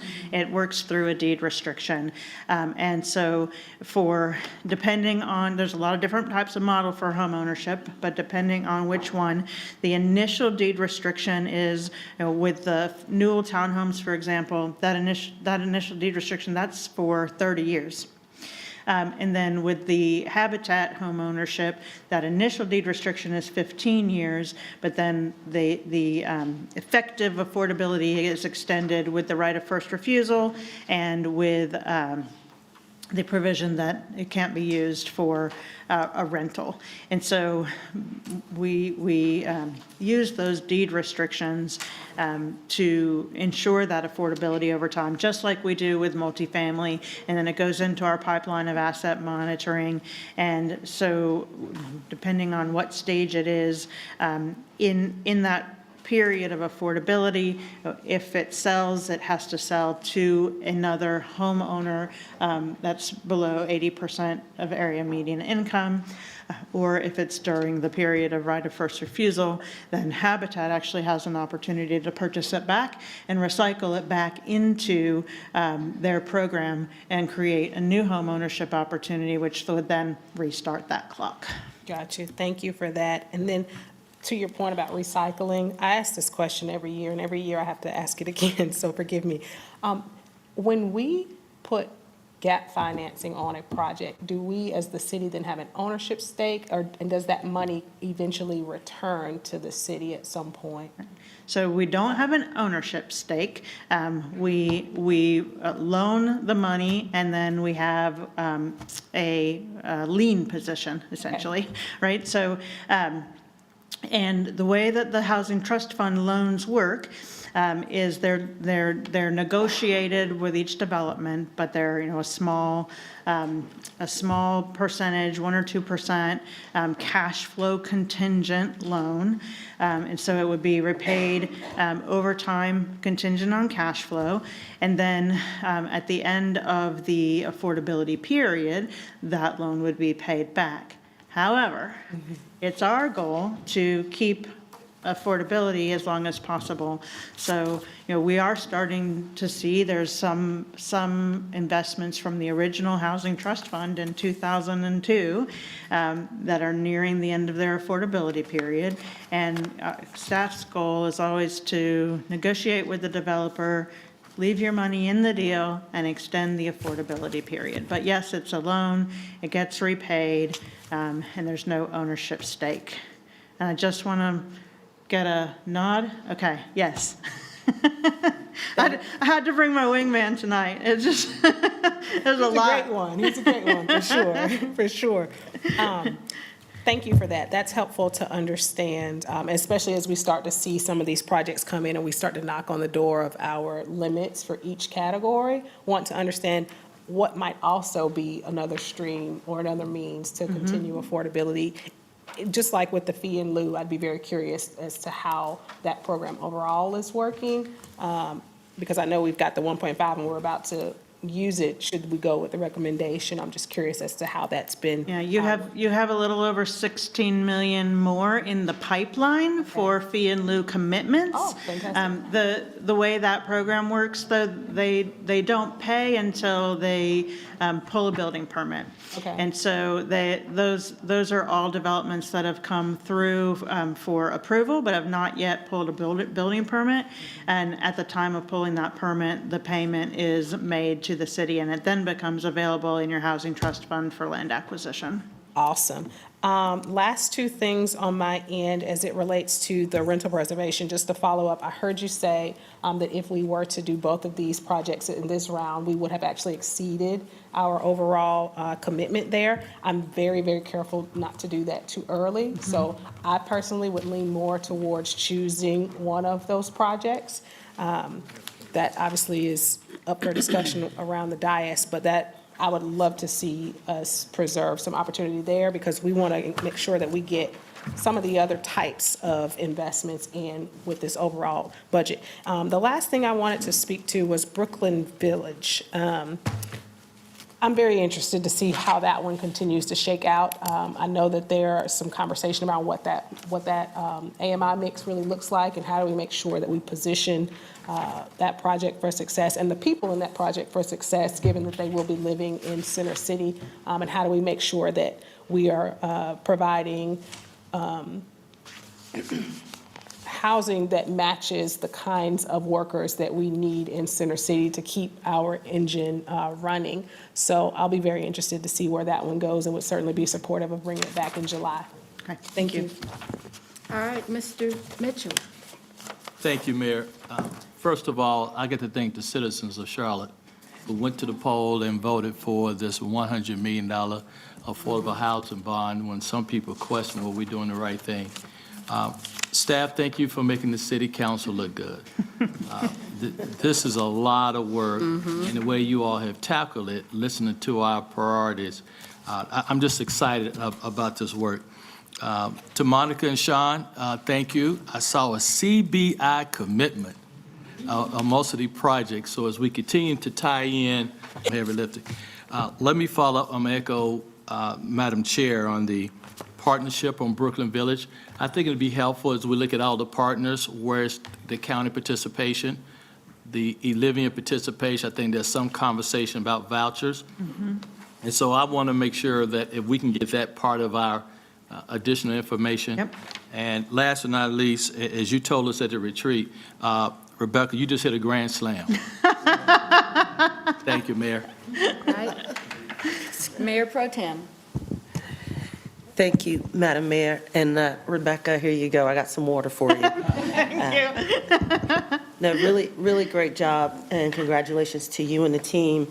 I want to start off by echoing my colleagues' sentiments as it relates to Brooklyn Village and just more penciling and collaboration. We need to circle the wagons on that project and make sure that our partners are at the table.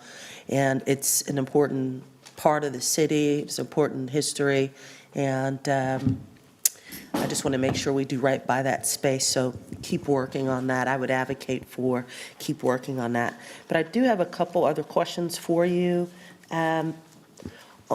Just on slide 38, with their breakdown, I was really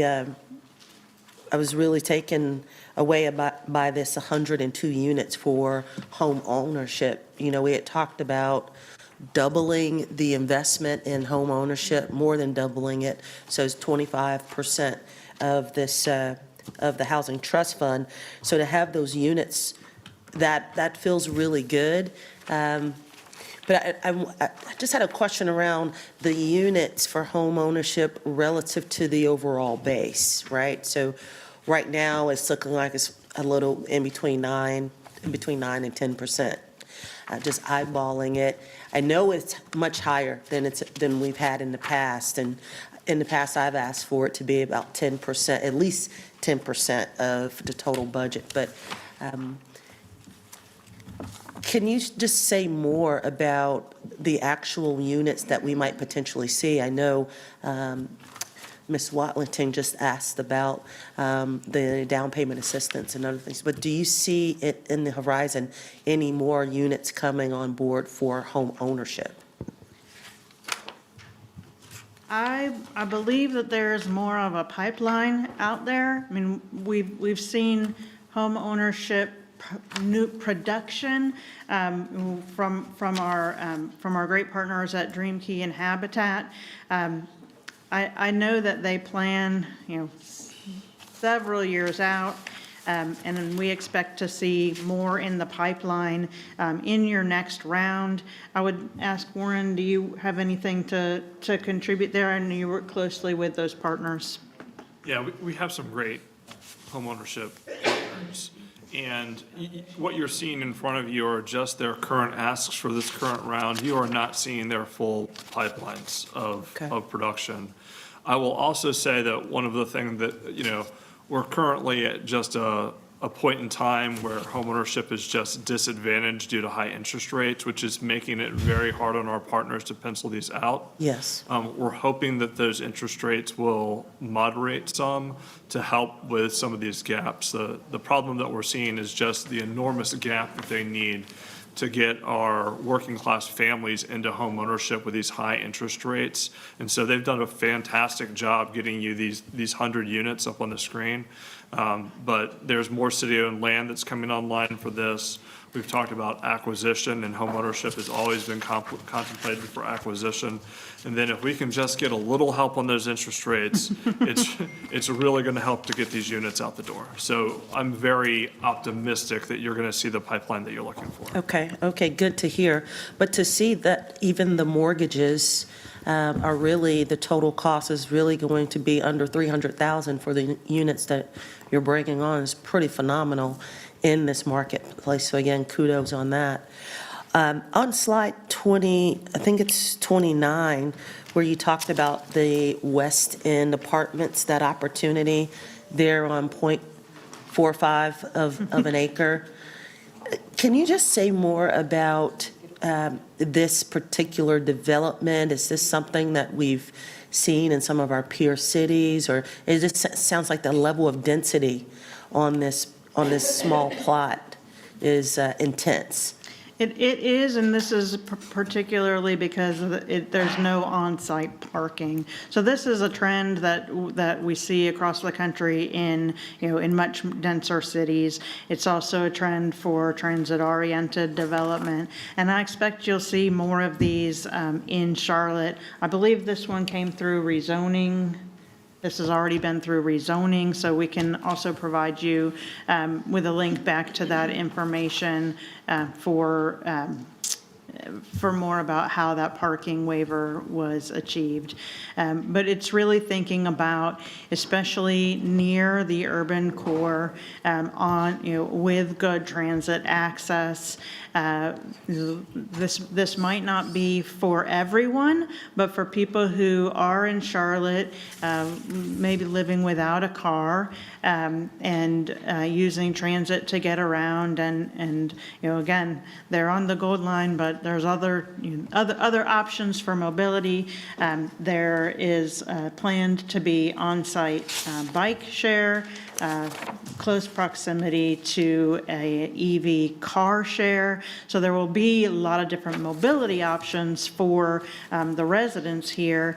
And if you think back to, for example, the visit in Munich, where we were really looking at how do you combine sustainability and mobility and affordable housing, there was some parking there, but it was primarily for bikes and car share. So it's a model that's really being employed very successfully in other places. It's just relatively new for Charlotte. And I expect we'll see more of it, especially along transit lines, as we strive to achieve density in those corridors according to the growth plan and the comprehensive plan.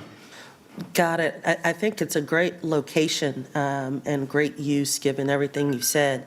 I just want to make sure as we do projects like this, we have some carless developments over in the NODA area that's very close to the Blue Line, right? And yet the community's having challenges with individuals living in those carless apartments taking over the parking. And so in something like this, which is fantastic across the board, just making sure the way we execute it, like in the implementation, that it have some kind of teeth related to being a true carless establishment. And the last question that I had was on slide 26 about the rental preservation. And just looking at the numbers here, I know you mentioned that Kings Park is a much older establishment than Woodford Estates, but the investment per unit is over double, so more than 100% than the Woodford Estates. It just seems like a lot to invest for a NOAA, and interesting that they're making it work financially. But can you just speak a little bit about that high investment? I know it's right in line with the rest of our, brownfield or greenfield establishments, but it just sounds very high for a NOAA. Well, I think what you're seeing is a new partner and a new model, right? Because the NOAA communities that you've invested in to date have been with Ascent. They have a very specific model, right? They've partnered with the Housing Impact Fund to do social impact investing.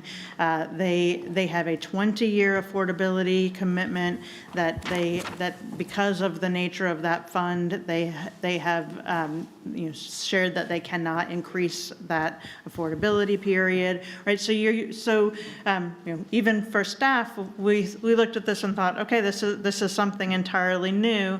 Really talking through with them how would you make this work? So it is a significantly older community. So the investment per unit is really a reflection of the much higher investment that they will be making in the housing rehabilitation. So because it is older stock, but also because they're committing to a long affordability period, that it's not a situation where they would be successful if they went in and did, surface level type of rehabilitation. There needs to be a substantial investment to ensure that this can remain in good use for a long period of time. So really what you're seeing is a new model. And again, this is a new partner. And we haven't invested in this type of model before, so it looks a little bit different, but it achieves similar goals around anti-displacement, because with the acquisition, then the households that are living there can stay there with the rents capped at affordable levels, and then smaller increases over time, instead of it being put out on the market with a potential displacement if it were sold at market rate and the rents increase. So it's the same foundation and the purpose of the preservation of the units. It just, the financial model is a little bit different because they're substantially older. They need substantially more rehab investment than what you've seen in the past. Okay. Well, thank you for all the work. I mean, just the response clearly states and underscores the amount of demand that we have in the community. So it was a lot of work, but I greatly appreciate it. I believe we have Ms. Molina and Ms. Ajamira and Mr. Graham. Okay, and then Ms. Brown. Okay. So we go 1, 2, 3, 4. Okay. Let's go around. Go ahead, Ms. Molina. Thank you, Mayor Pro Tem. First of all, thank you both for your work on this. I don't want to belabor a point. You got to be tired. That was a lot of information, a whole lot of work. 24 hours. Yeah, I mean, seriously, you did a fantastic job presenting a lot of data all at once. That's not easy. So thank you for your work on this. I have a few specific questions, and I'll just hit them at a high level, and we can take the rest offline. Okay. I have, I've communicated the Haven Ridge at Sharon Amity with you. I did drive past those lots. So I drove the ones that were in District 5 this weekend just to take a look. And those two lots, I reached out. So Coventry Woods is the neighborhood that's adjacent to this particular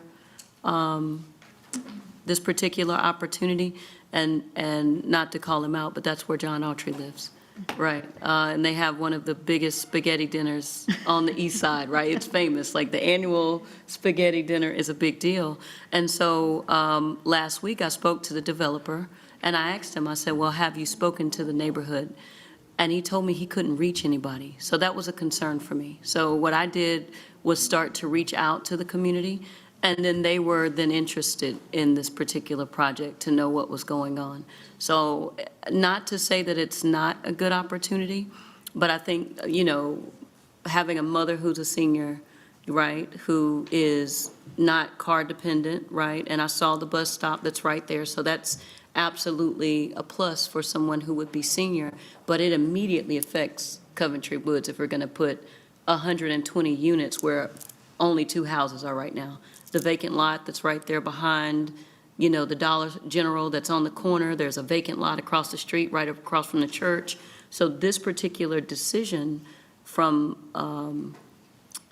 a standpoint of making it now, I think it will determine what type of infrastructure falls in line with what this development needs. And I would like to see, because that community and that area is so engaged, I think it's important for us to tap the community. And not to say that the decision is dependent on that, but I think having the impact of the community to say, this is what's coming, what do you think?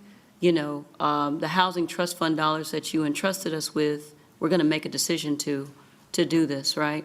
I am all for senior housing. I think it is something our seniors, especially, on a fixed income, every time we can do that, you got my support, eyes closed, right? But it's got to make sense for where we put it. And so I was looking for the things that surround it that would make it really conducive for, the various levels of seniors that we get who need different things, right? I know that there is a contingency for a potential silver line something. I don't want to go too far into that. It's pretty scary. People start to bark at me. Just for right now, based on the infrastructure that we have right now, I think we got to take this particular one offline to have a few more discussions to make sure that we're good before we move forward. I think anybody who is paying attention, who knows that we're going to provide resources to our seniors, could easily get behind it as long as it makes sense. So that one is one that I think, like I said, we'll take that conversation offline and go in depth and see if we can tap the community for that one. And I had responded to you about the community and host at least one community meeting. And so developers, they have to go through all of those steps, and then they submit the minutes and the feedback and all of that to staff as part of their proposal. In this case, they had the applications in January, and they had until the end of March to complete community engagement. But yes, sometimes leaders or neighborhoods or others can get missed in the mix. And so that's one of the reasons that we have, additional opportunity in this interim to share information about the projects as needed. So we can follow up absolutely offline. I just wanted to make sure that for your colleagues that they also heard that response. Yeah, thank you for that, Rebecca. You may have even sent that for me. I know you're very responsive, so, thank you for that. I think because I know the level of engagement of this particular East Side community, that's one of the things I asked them about. I'm like, hey, did you talk to Coventry Woods? Literally, the guy who held this seat for 3 terms, he could throw a rock at this place. Yeah. So to say, you know what I'm saying? Yeah. So I want to make sure that we do our due diligence there. And like I said, hopefully it's just a go, right? But that part we could take offline. The Caria Farms, let me pull that up. My apologies for not having that pulled up. Caria Farms. Yeah, 22. Thank you, Ms. Admira. So yay, yay, and yay. Wow, wow, awesome, right? A LISC partner. The mayor actually headlined that event with LISC. We were in the room with all of those, future and upcoming developers that will be a part, hopefully, of what our future entails from a development perspective, and to bring 2 of them into the fold for this particular opportunity is, I believe, outstanding, forward-thinking work. Kingdom Development, Harmon Construction, both great partners in the community, actively engaged, going through just mixed income, just yay, yay, yay, high five, yay. And the chair of the Housing Committee, she brought up a good point about the mixture in our for-sale units and our rental units. So I'll let them, because I'm not a part of that committee, but I'll stay tuned, to not take up too much time today to kind of see what the future, ideas are about how we execute with this. But like I said, you guys have offered us a very diverse list.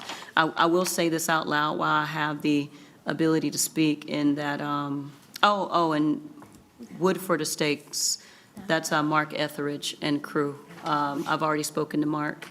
I'm really excited to see him take on another endeavor for East Charlotte, where we'll be able to save 228 units potentially with this particular impact. So great job there. But I will say this, a lot of the residents of District 5 in East Charlotte tend to tell me that we get all of the affordable units. And in this case, it's not the case, right? It's literally only 3 on this long, long list.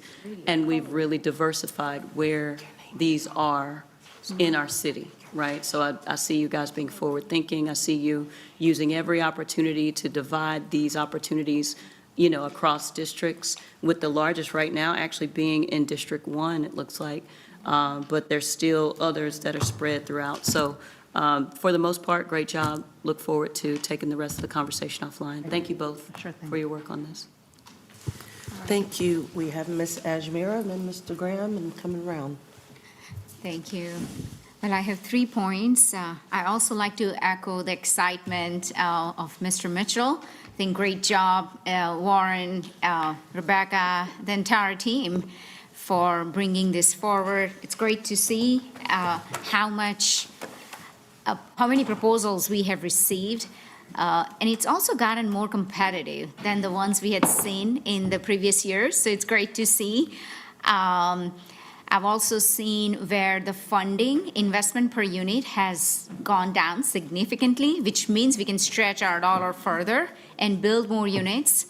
So great job on that. So 3 points. One, I appreciated how we have invested heavily in 30% AMI or below, because I know there were studies done that showed the need was greatest at 30% AMI or below. So currently, we have over 20% dedicated to 30% AMI or below. That shows we are serving the most vulnerable population.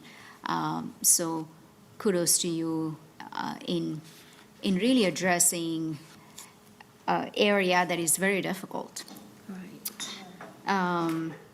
Second, I echo comments made by my colleagues in terms of expanding our reach to new partners, new developers, right? Because I hear often that it's the same partner that we have always worked with. Do other developers have a shot? So it's great to see that we are doing that. Number 3, I have questions about affordability period. It's great to see that we have seen some really 99 years all the way, 99, 50, that's great compared to what we had seen in previous years. So one I would highlight is Habitat's proposal that's in District 5 that Councilmember Molina had raised. I think that's great, but I see years of affordability is 15 years, and even the investment per unit is $51K per unit. Could you speak to that? Because I do see another homeownership, which is by Dream Key, where affordability timeframe is double, and the investment per unit is less. So obviously, we want to do more homeownership projects because that's where residents get an opportunity to build generational wealth. So if you can just speak to that. I see Habitat team is here. Thank you for all the hard work that you do and bring the proposals forward. I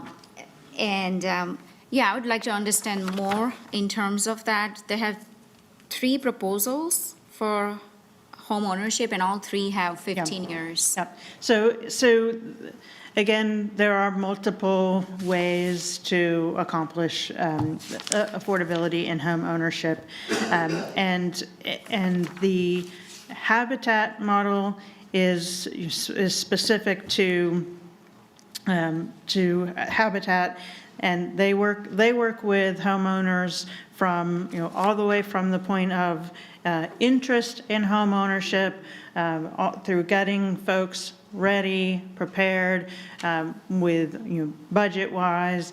Their families actually participate in the activities of creating the homes. So they have a very specific model, and in this model, the initial affordability period is 15 years. So that's what we refer to as the resale provision. So if within that 15 years the home is sold, then it has to be sold to another household that's also 80% AMI, so it remains affordable. But the period of restrictions actually extends another 30 years beyond that, meaning that up until the 45 years, so if it's after the 15 and before the 45, then if that home is sold, there's not a resale provision, but there is a right of first refusal, which gives Habitat the opportunity to purchase and recycle and then restart the affordability period. And also during that time, the home cannot be used as a rental. So if it's sold, it has to be sold to another homeowner. And then the other thing, again, there's not one way better than another. They're two different models. But Habitat typically is, through their model, working to serve households at lower AMI levels. So if you look at their proposals, they have, I know, let's see, it's in. Yeah, I'd say 50% starting. Down to 50% in the various proposals. And so, there have been times when they served even lower AMI, and that was in times of lower interest rates again. So there's a lot of constraints in the market there. But they're both good models of home ownership. They create opportunities for building equity for homeowners.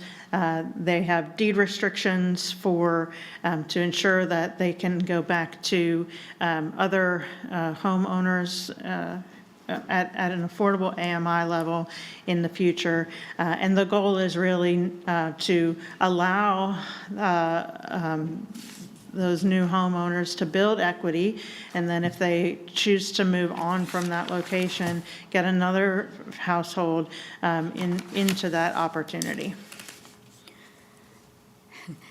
So Habitat model is a little bit different than Dream Keys. So when they, after 15 years, it has to be sold to a homeowner that would qualify. So would that 15-year period then start again? Is that? Yes, I would really like for Warren to help clarify. Okay. Thank you, Director Hefner and Councilmember Ajmer. I certainly understand the questioning. Part of the struggle here is just the makeup of the way that we do these slides, because we try to fit everything into the same format. And when it comes to home ownership programs, it just doesn't work very well. Right.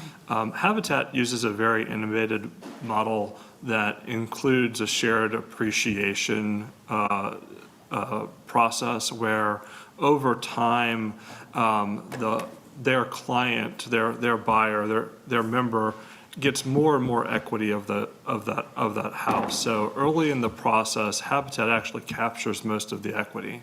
And the reason that we can't say whether it's going to be 15 or 45 years is at the time that the buyer decides to sell the home, Habitat comes back in and does a financial analysis on that property to see if they can take that property back over using the shared appreciation, do the renovations again, and resell it. And council's funds have actually been very helpful in helping them recapture more of their homes over time. So that's why it's very hard to kind of capture this. All of these models are good depending on the geography or the situation that you're working with.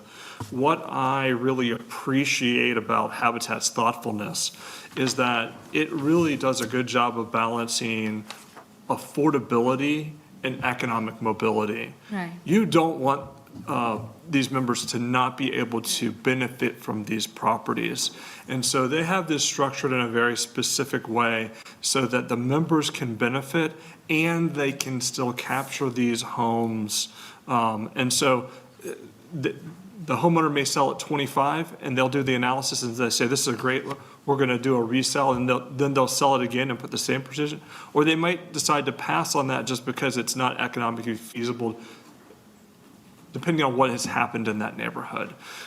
So providing you a little bit more detail into the model, we'd love to put up there 15 to 45 years, Right. but it's even more confusing than just putting 15 years. So I hope a little bit more explanation is helpful in understanding their model.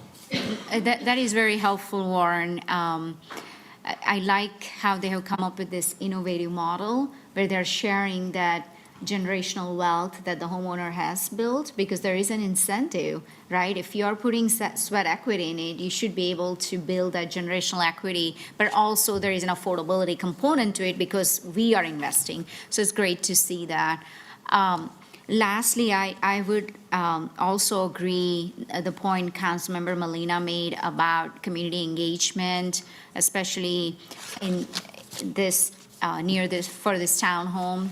I just want to make sure that the community is engaged. I had an opportunity to join Councilmember Molina at their spaghetti dinner. I wouldn't miss that. That's something I miss being at large member because I attended their spaghetti dinner almost every year, even when I was not invited. So I think because that community is very engaged, we got to make sure they're part of the process. Let me make sure I got all my questions. I know it's a lot of proposals in front of us. But overall, I'm just very impressed with the competitive nature of this package. So great work. That's all I have, Madam Mayor. Thank you. Mr. Graham? Thank you, Madam Mayor. I won't be impressed until you stand out there for like 24, 25 hours, right? And talk, I have a whole speech prepared. Yeah. You could go to Congress at that point. I shouldn't have had the water is the thing. Yeah. So again, let me pay tribute as well to staff and Councilmember Wallington and Mayfield. I remember last summer before we even went to the ballot for the $100 million that they were hard at work during the summer, putting the strategy together in terms of how the money would be divided up by percentages and the accounts that we would attack. I think it demonstrates the best of the council-manager relationship, how the council committee worked with the management team to really come up with a formula that works. And to come here a year later, having passed the bonds and now putting it into action, it's a reflection of the work that was done a year and a half ago, right, by the committee and the staff. So that goes without acknowledgement that a lot of work has been done to this. So thank you for your work and presentation to you and Sean and staff, and certainly Councilmember Mayfield and Wallington for their leadership. A couple of questions. I know we've been here for a while, so I won't prolong it. One of the things I was looking at as you went through the slides was just really the city funding as percentage of the source, right? Is there a guideline that you guys try to stay into in reference to the percentage of city money goes into the project? And what's those guidelines for me? I'd like to ask Warren to address that. So in previous rounds, you've had cap limits, and we've removed those so that the developers can really compete against one another. So we haven't put any caps on those types of percentages because we want developers to be able to bring very intriguing projects. We also have opened up the Housing Trust Fund in the time that I've been here, where you're seeing all sorts of things come in, including your supportive housing developments, which typically require a much more substantial of your investment to get onto the ground. So what we do now is we look at the cost per door, and we also look at that over the year of time proposed as the way that we compare these projects as one factor of our decision making. So while it's not a hard cap on we'll only put 10% or 20% in, it does act as a way to regulate or govern how the most competitive projects get brought up as a recommendation. Okay. And then secondly, innovation, and I know that you said that will come in the next round, and I'm glad that there is, you're preserving capacity for future opportunities. I think that makes a lot of sense that we're not spending all the money all at once. So these projects generally is going to take 18 to 24 months at best to come on the market if everything goes right. Through innovation, is there a way for us to get houses to the market quicker than that? And I go back to the whole tiny homes, container homes, those type of innovative solutions that can get houses on the ground quicker than waiting 2 years for it to go through its cycle. Yeah, absolutely. I mean, we think about innovation broadly, and the way that you all framed that in your housing policy was bold ideas with potential to scale. So there are ways to make affordable housing faster, if there are ways to make it less expensive, if there are ways to make it so it serves more people. Those are all solutions that we're working to explore. Committee had a great conversation last week about innovation and gave us some feedback, which included taking a look at some of those opportunities. That could be done with different types of construction. It could be done with different types of construction materials. And so there are a lot of innovations happening all over that we're going to take a look at and bring some additional ideas back to committee. But there's also a lot of great ideas right here in Charlotte. So we have some, Warren and his team have been cultivating partnerships with the industry and academic partners and really looking for those ways to do more, do it faster, and make it more affordable for the residents. What about internally through planning and permitting? I mean, is there things we can do internally to kind of get these projects to the market quicker?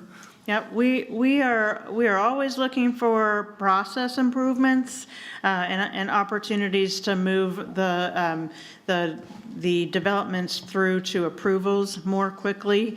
Our staff works very closely with planning. They get engaged right from the very beginning. They do reviews of the proposals even before they come to you. And so we have been working directly with developers in feedback sessions over the last 6 months or so. Planning and housing staff together have been convening folks, and we hear consistently a couple things, right? Make the permitting faster. So we're exploring some opportunities where we might be able to do that, and then also some additional types of incentives. We are exploring both of those things. We just haven't brought a solution forward to you quite yet. Okay, I hope that we can explore that, and maybe Council Wallington, and as the committee kind of talks further about to market quicker through planning and permitting. I see a lot of nodding the head from some of the end users over here saying, please help me get it. I think that's 18 to 24 months. It's a long time, right? I get it, quick for construction. So if we can carve some of that time off from the front end to expedite projects that are coming through planning for affordable housing, kind of get them to the front of the line, so to say. I think that may be something that we should look at if we can do it legally through a process. And then lastly, and I'll be quiet, 2 points. The no parking doesn't work. Trust me, I got the phone calls from a project in my development, in my district. They still will have cars, and they will park the cars on the streets, and then they will call their district rep to help solve the problem, and I can't, right? So just as a commercial there.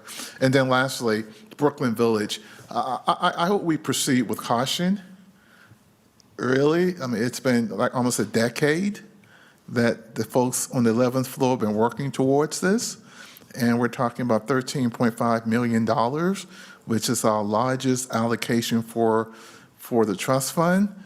I would love to see it develop before I leave the earth, right? So I think I got another good 40 years left, hopefully, right?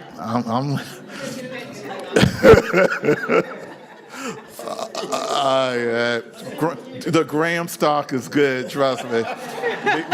We got like 2 or 3 people in my family over 100, right? So I'm just hoping I'm one of them, right? So I would love to see this happen. I'm not optimistic about the development team, just based on 10 years of reading news clips. And so certainly I understand the history and the tradition and the legacy and what they're trying to do over there. proceed with caution. And instead of us convening, maybe they should be convening, inviting us in to see how we can be a part of this versus us trying to solve their problem that they haven't been able to solve over a decade. So just a careful warning. Thank you. Here. Mr. Driggs? No, I was just agreeing with him. Do you have any comments? Actually, a number, I won't keep everybody. I just wanted to know, why are there only 3%, 9% applications? Don't we have more of those? Because the hit rate on those tends to be about 50%. Yeah, so there are more of them that came forward, so two of them have been proposed for approval, and then I'd have to go back to the summary, but I think it's 3 that we have actually recommended for deferral. And one of the things is historically, you have, so there's 2 9% in the deferral list. Historically, you have approved all of the 9% across the board, and then taken a wait-and-see approach with the Housing Finance Agency. But through the new housing funding policy, you are asking a lot of your development partners, and the 2 on the deferral list are partners that we believe would benefit from additional time to work and refine the proposal. So it doesn't mean that they missed the 9% opportunity entirely. It potentially means that they would have to go in the next round of tax credits, which is a year from now. So if we're cutting ourselves off from potential rich 9% deals, should we go back and re-examine what it is causing few? I mean, I see on this big spreadsheet, this one, I see 3 applications, only 3. Like I say, those are rich. We want to make sure that we get as much benefit as possible. So anyway, that's just a question. Thank you. Sure. Thank you. And Ms. Brown? Well, about time. About time, but, with all due respect, I know everybody has a lot to say when it comes to affordable housing. So I did take some notes in retrospect of what everybody else has said. So starting out, I would like to first say thank you to Director Rebecca Hefner and Warren. Where do you go? He leave out? He actually has to catch a flight. He was, I begged him to stay with me as long as he possibly could, so he just stepped out, so. That's okay, fine. And then I also would like to say a huge congratulations to Dr. Watlinson, who is our chair, and Councilmember Mayfield. I know when I ran against you closely in 2022, you had that out there, and to see it come into this agenda, which is just simply amazing. Mr. Heath, who's one of my favorite people, thank you for all your hard work and listening to us diligently and trying to work things out. Home ownership for me is absolutely the key, so I want to shout out Faith Triggs and her team, where I personally went over to see the amazing work that they're doing in my district. I went in my district because my district is important. And so also, Mr. Driggs met me over there, and we were able to see different models and hear different stories. So anytime we can do home ownership, I'm going to always be on board for that, simply because I hear the horror stories about renting. It is a waste of money. I know that some people do have to rent to get to where they need to be, which brings me to my next topic. So Faith Triggs, thank you and your team. You guys are doing amazing work. Those homes are beautiful, and for people to come home to a place that they call their own, I love to see it. So thank you tremendously, and I know, I'm not sure if your superior is here. She's here. She was with you, so I just wanted to let you know, your whole team, that your work is not in vain, and I really appreciate all the hard work that you all are doing over there in my district, and I know you're doing it throughout. Brings me to, I think there was a proposal in District 5 that I saw that I really, really like. For me, seniors are inedible. We cannot ever leave seniors out, but I would have to go back and defer to my colleague, Mr. Graham, when he said parking does not work. These folks are parking anywhere, everywhere, whenever they want to. And so all we're gonna hear is about the tickets that they're getting, the tow companies that are charging these astronomical prices. So I like to see the variety of what we're doing, but I just don't think that will work. And with our seniors, I definitely want to see us catering to them. I know my mom would not ride the bus. You can have the bus stop outside and blow the horn 4 or 5 times. She ain't gonna come out there and get on it. She's just not gonna ride the bus. That's another subject for another day. If we can go to slide 4, though, please, if you don't mind, where we started. Slide 4 is, it's at the very, very beginning, and it says housing story. And so we're looking at a more holistic focus on residential outcomes, economic mobility, neighborhood affordability, residential stability. That's all good. I love to see that. I'm trying to go in order. I think number 19, I am definitely,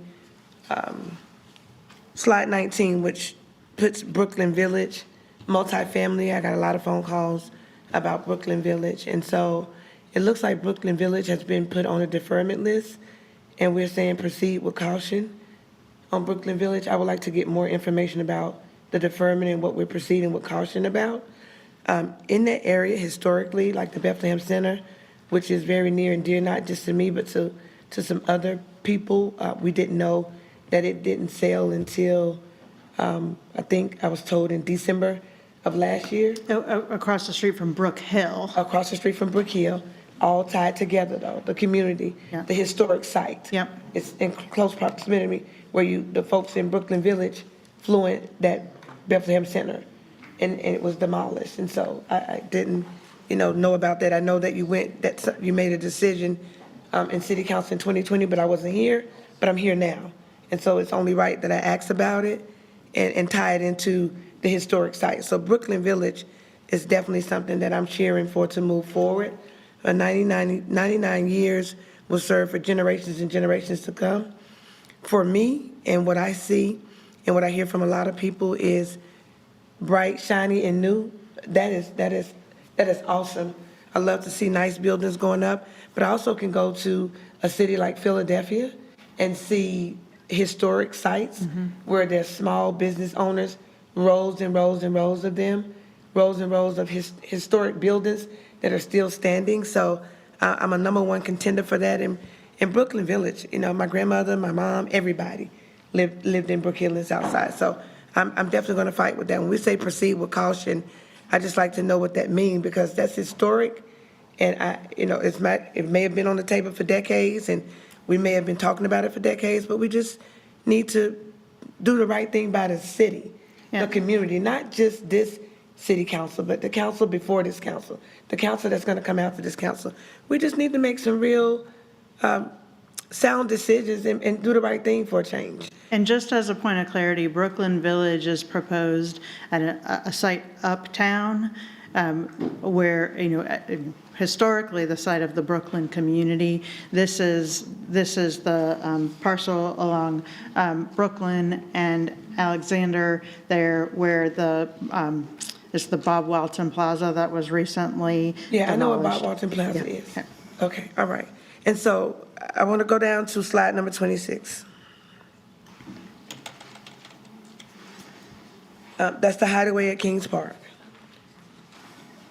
which ties into what I just said about Brooklyn Village. You made a point of clarification right there, so if I made a mistake, I stand to be corrected. But let's talk about the hideaway at Kings Park.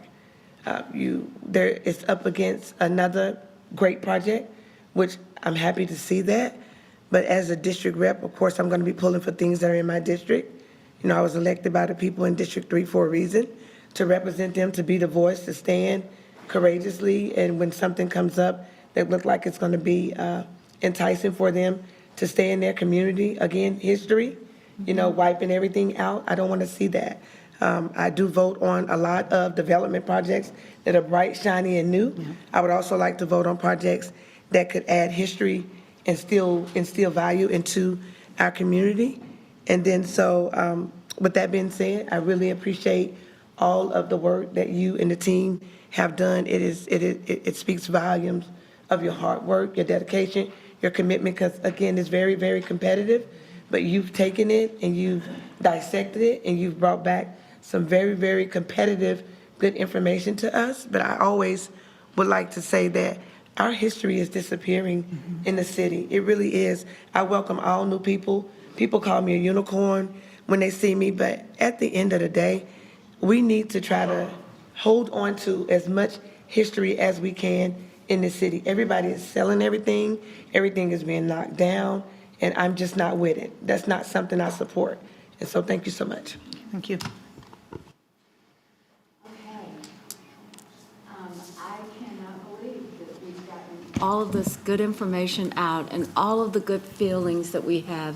And I think, Ms. Brown, as you said it, let's just get this done. Let's just do our good work. So that is the end of our program on the housing process. And I want to say thank you. And, you know, please feel free to contact any one of the team members on this, because there's a lot of good information. If you need it, they've got it. So let's keep going. So the next thing that we have is our public hearings. The first public hearing, do we have any speakers for the public hearings, Madam Clerk? So I'm going to go, the first item is public hearing on the Housing and Community Development fiscal years 2026, 2030 Consolidated Plan and fiscal year 2026 Annual Action Plan, as well as a public hearing on Section 108 Loan Guarantee Application. Do I have a motion for those two items? Yes, Mr. Driggs? So moved. Second. And we have a second. Is there any discussion? Hearing no discussion, all in favor, please raise your hands. Anyone opposed? That passes then. And so our next was a public hearing. Oh, we did that one already. We did the public housing. Closed session. So now, if Mr. Fox, will you give us the motion? No, you have some more public hearings. Oh, we have more public hearings? The Yeah, we public have hearing on the, 9. I did? We have 9, and 8, 9? Okay. You did both of them. I think I did both of them together. That's what, Okay. sometimes I can't figure out what I've done myself, so that's okay. All right, so we've done that, so we now need a motion for closed. Yeah, Madam Mayor and Council, you need a motion to go into closed session pursuant to North Carolina General Statute 143-318, 11A3, to consult with the city attorney to preserve the attorney-client privilege in the matter of claim number VACC-137163 and North Carolina General Statute 143-318, 11A10, to view recordings released pursuant to North Carolina General Statute 132.1.4A. You have. Second. You've got a motion and a second. All in favor, please say yes. yes. And anyone opposed? So at this time, for those of you that have sat through the entire housing discussion and everything else that you want to know about local government, thank you for being here, and now you get to go home.